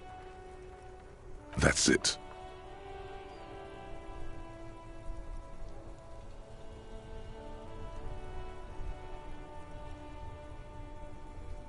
Those are perforations. They represent your record as an officer of the RCM. They are your statistics, as it were. I should have guessed you'd keep a record. Officers often do. Son, here is where we score your life performance. You better hope it's good. The first row represents your years of service. 18 years. Okay, not bad at all. What did you do before you volunteered?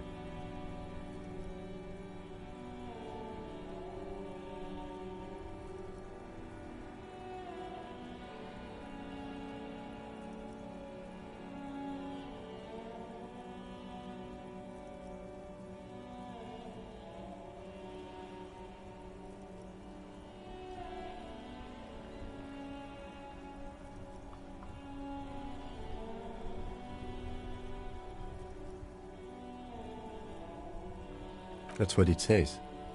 I might have guessed even longer based on your age. What did you do all those blissful years of your youth?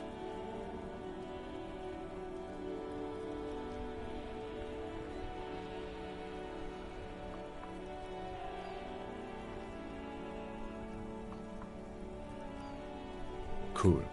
I'm glad you joined us. Not a lot of money in doom crying. Let's move on, shall we? This next row, the one that wraps all the way around, is your number of closed cases. Wow, more than 200!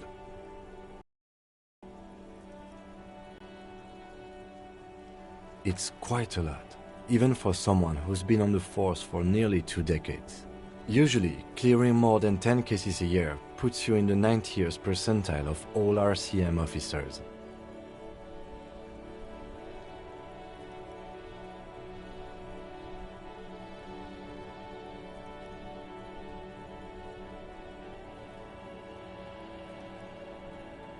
Call it what you want. You were a valuable member of your precinct. Now, let's look at the last row. Right. Those are your confirmed kills. You've got precisely 3 perforations there.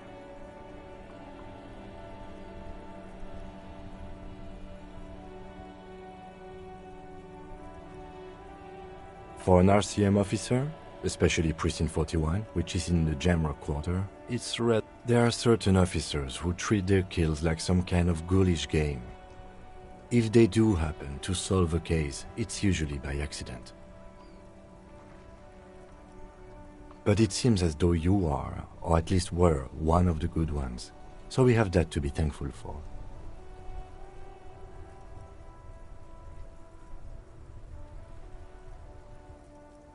Everyone has their own method of coping, some more effective or self-destructive than others. Personally, I find it helps to keep up a few hobbies.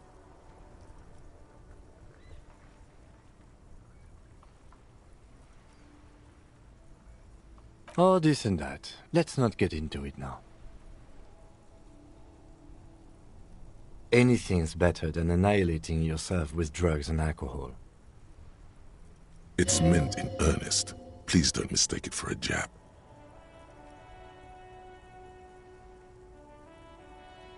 Yes. It's not a problem for him to state it, however. The lieutenant nods.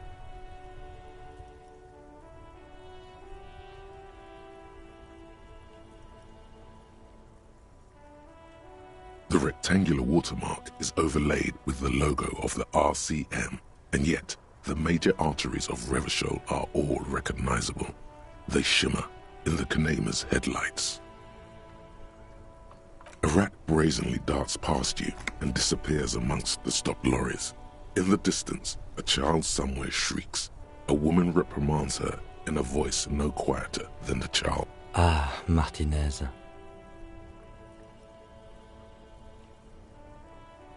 Let me see. Right here.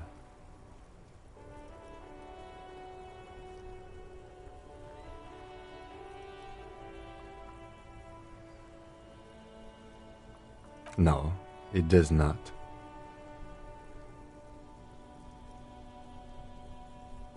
Right. I'll go turn off the lights.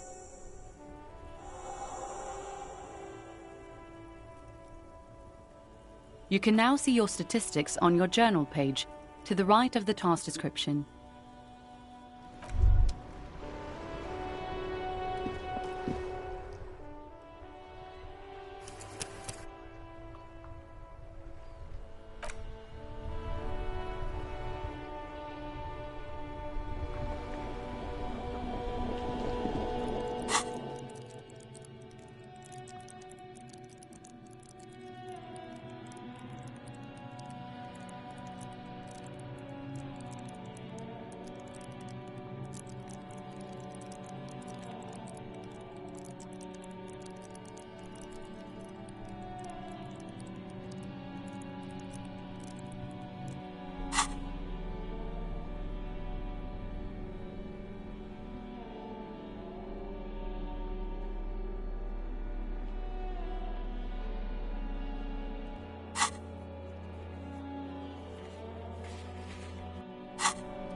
A thin man is smoking below an exhaust hood, occasionally sipping from his mug.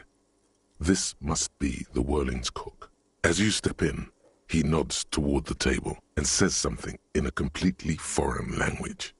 The only words you can make, it must be his name. Garancy. Garancy, Quebec. sounds representative.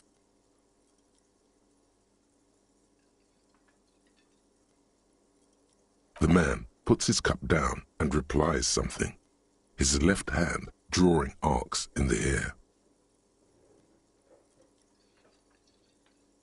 He smiles and bangs his ladle against each of his pots. It's almost like music, especially with the sounds of assorted dishes boiling and simmering on the stove.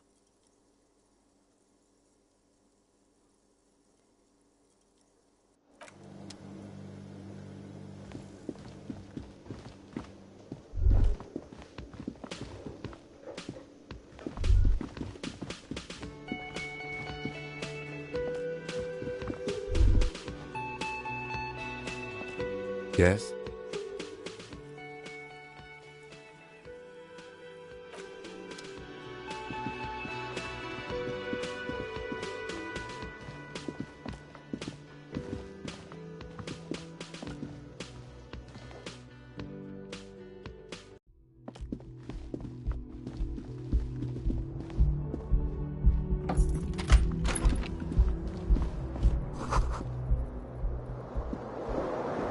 The bed is cold and not particularly inviting. The option to go to sleep becomes available every night after 9 p.m.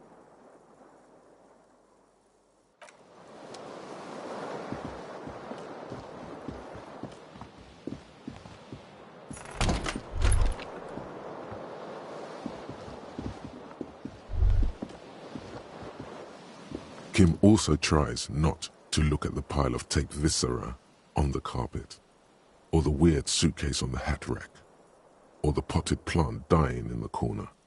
The man is finding it hard not to trip on the tape, and not to send any of the bottles rolling across the floor. Where unidentifiable makes it hard for him to breathe. Smells of vomit in here.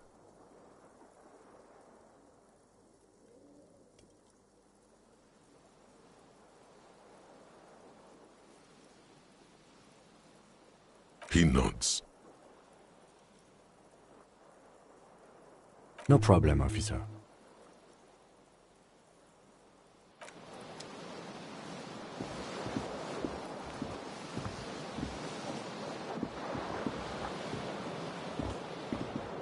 This fan has two, or has it been consigned there as punishment?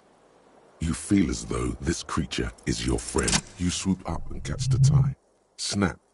It's released from the blade. Warning, warning, the necktie. What you have in your hand is a fantastically colorful tie with 4 or 5 different patterns.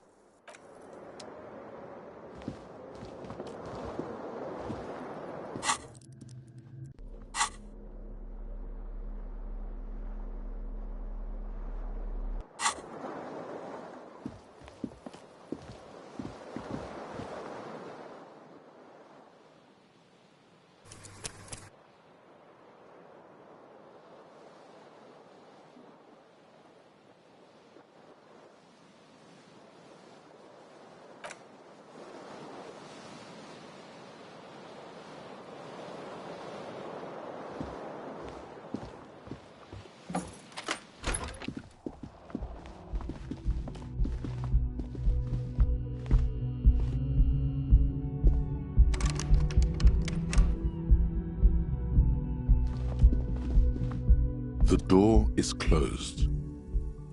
Still no answer. This door can only be opened with a key. Still nothing. The lieutenant gives you a quick glance. He doesn't like where this is going.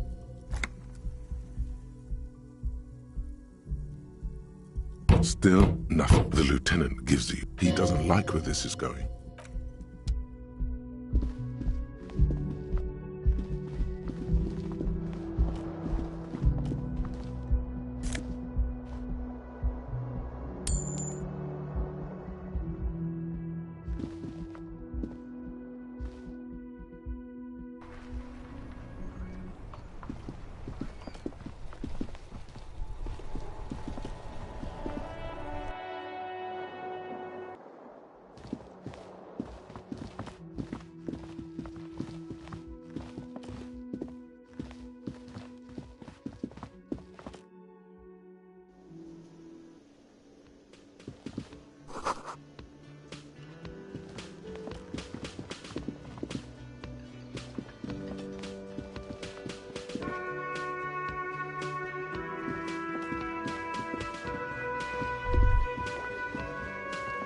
That sugary black rum stain on the counter makes you teary-eyed with joy. It's almost touching how syrupy and sticky it is. How long have you been up already?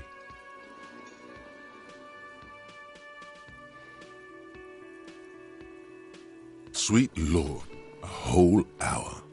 And you haven't thought about rum and lemonade in all that time? You've truly extinguished all trace of yourself.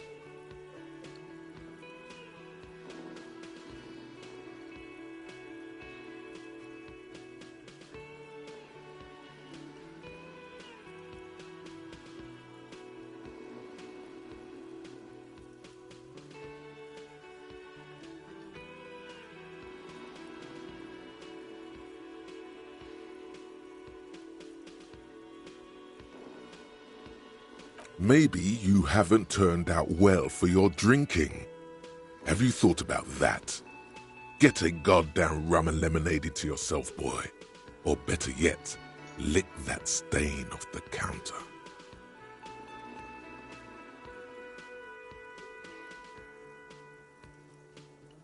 Calmly, the lieutenant looks out of the window, then to you, licking the tasty... What are you doing?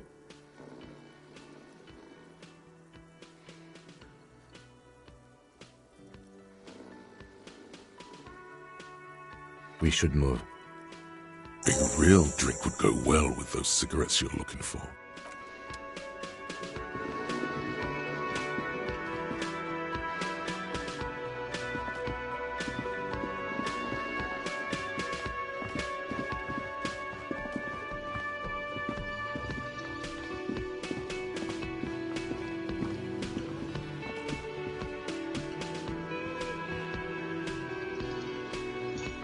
You see a heavy steel door with a prominent dimple lock. It's painted. You immediately feel drawn to the color. Blue is for mystery.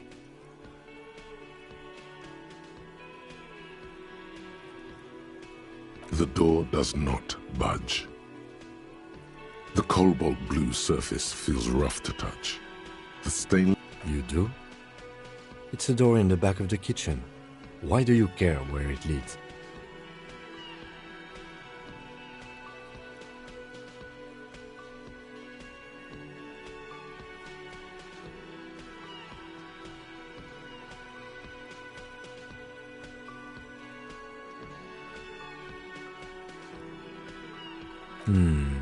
Yes, I suppose it's worth seeing if we can get in.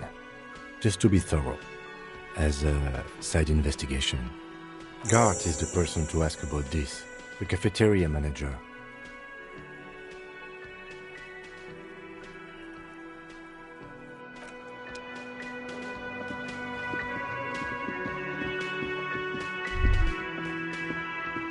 Can I help you?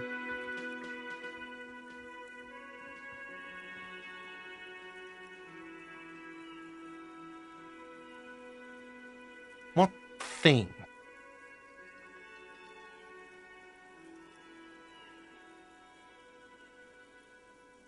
Oh, yes, that door, sure.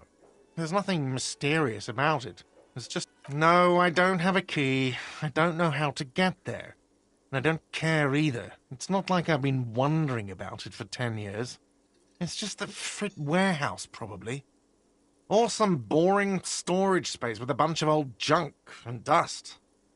He's attempting to maintain an air of indifference. It's absolutely not convincing.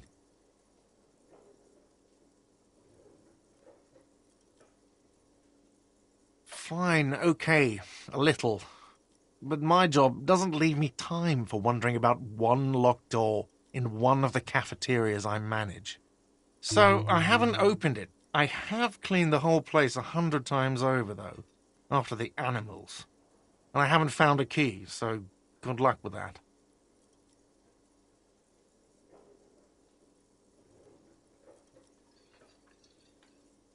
Yes, not the whole damn union, thank God. Just the nastiest and loudest faction.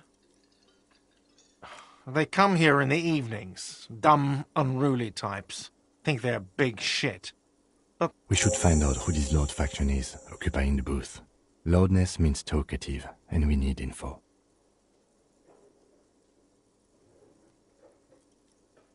We don't. We have to wait. They'll show up sooner or later. Men get hungry, even men on strike. You glance at the clock on the wall behind the manager. Huh.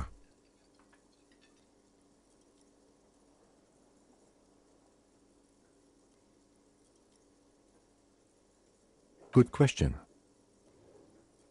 They're probably getting drunk or protesting something somewhere. Or laying low after the, lynching. They probably fucking killed that guy or something, and that's why. I have a feeling we'll make their acquaintance sooner or later.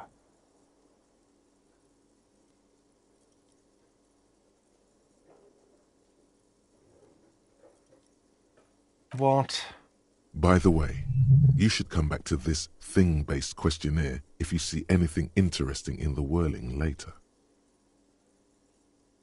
Another thing. Great. Yes?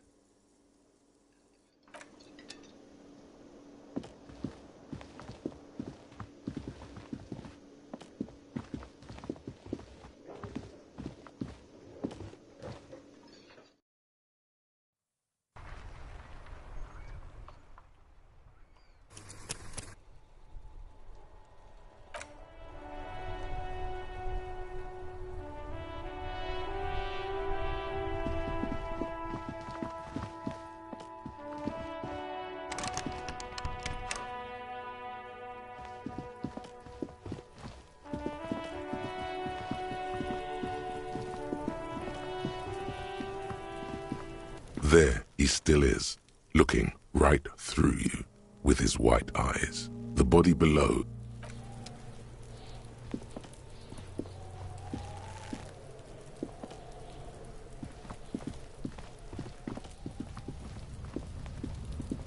An inconspicuous pile of the roofing material, Eternite. Because there's a secret door hidden behind the panels of Eternite. There it is. You see a shabby little door.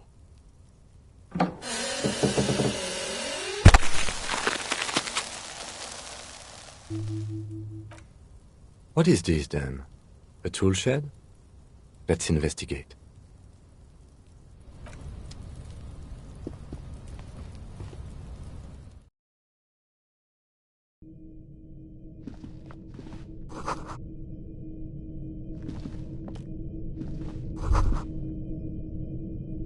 Be still, my beating heart. It's amphetamine. Sweet amphetamine. The lieutenant isn't studying the powder in the mirror. He's studying you.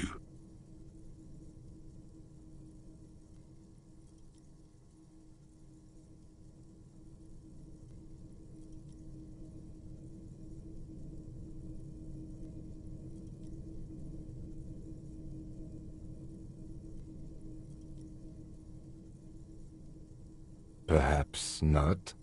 This is below our pay grade, detective. However, see that ladder there?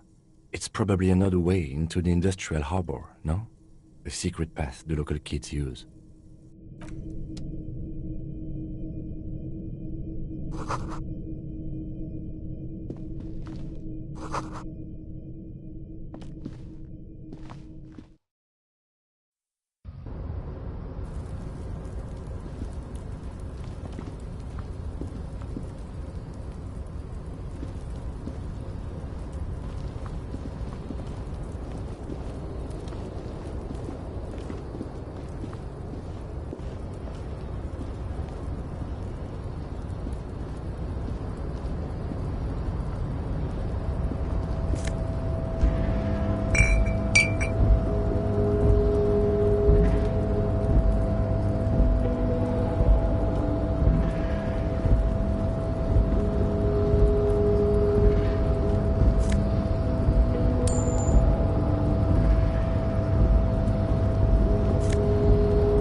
Looks like someone left his tarpaulin cloak hanging on the railing here.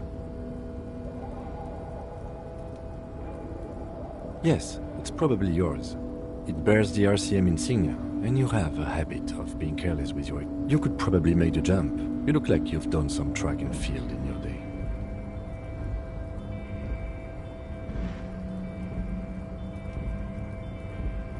The wind is aggressive up here. The lieutenant looks at the enormous crane towering in the distance over the container yard.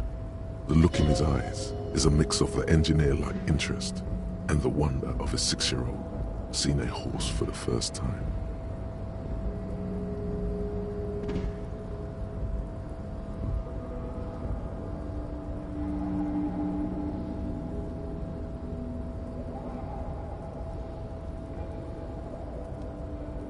I think there's a certain beauty in this giant pair of pliers. But you're right. He turns back to the sad piece of fabric flapping in the wind. What are we doing? We're awfully close to breaking into the industrial harbor. They're bound to have information for us. I thought that was our intention. Or it could be that we are just exploring. He's thinking you've forgotten where you are again. The cloak? I do think it's yours, yes. As to whether you should go for it? Well, it doesn't seem too dangerous. 2 meter stops. Whenever you're ready to do it, I'll... The cloak looks like a bag of goodies floating in the wind. Who knows what is pocket?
Kuno care?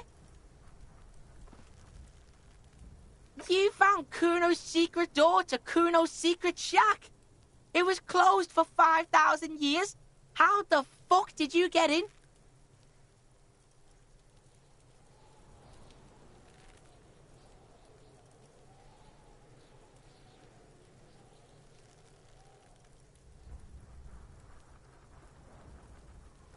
Pig, that's the past. You and Kuno are now. Let's talk about how you opened the secret door fucking at Kuno's kingdom.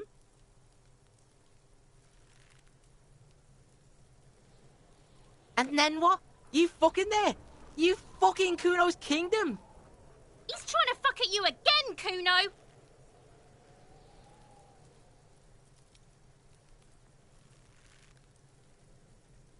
That's where Kuno gets his daily hit of electric.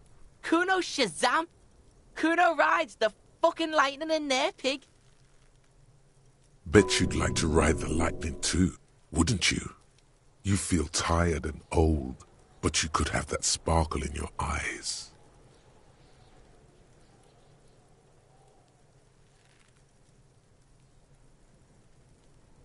Oh, that? Kuno decapitates pigs. That's just a Kuno demo tape. Yeah, to the both of you, watch your ass in Kuno's town, or Kuno's gonna fuck your head off.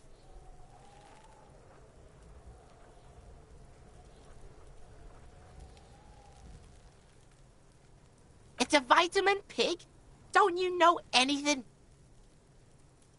You could use some.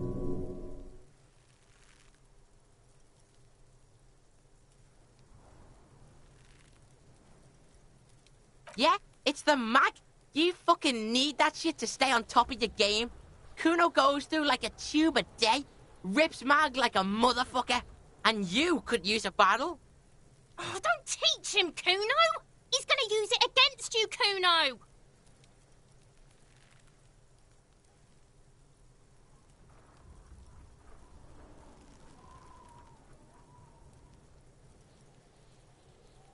You're not getting this, Pig. It completely takes away the hangover. It's like you didn't do anything. Like you stayed home playing with your choo-choo. Fuck you, Pig. Don't do mag. You're gonna OD and you're gonna fucking die. Is it? You got pretty fucked. Kuno's surprised you've still got your head after all that.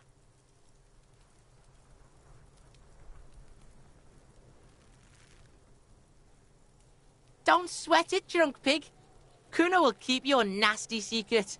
Kuno's not snitching. He's saying you climbed up there. He probably saw you do it. Course you fucking can. How do you think Kuno made all the docky boys his gimps? Just gotta fly, pig.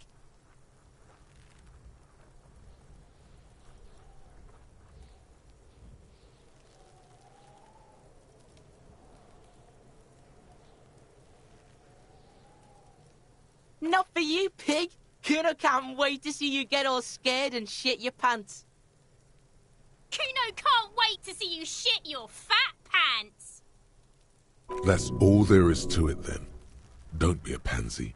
Just jump. Good call, Pigmeister. Don't come and talk to Kuno about his kingdom. The fuck do you want with it? Good call, Pigmeister. Don't come and... Kuno doesn't...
appalling cloak is still caught on the railing.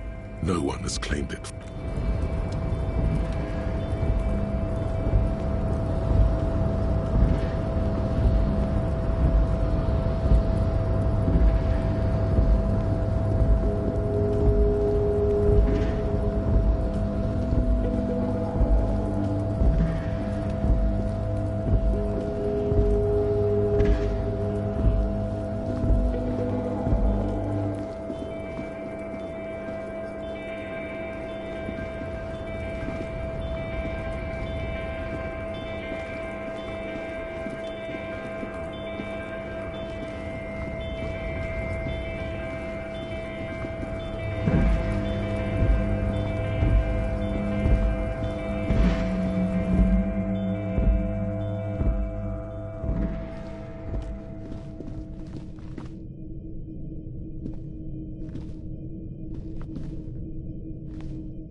You see a set of tire tracks in the brown slush that covers the plaza mosaic.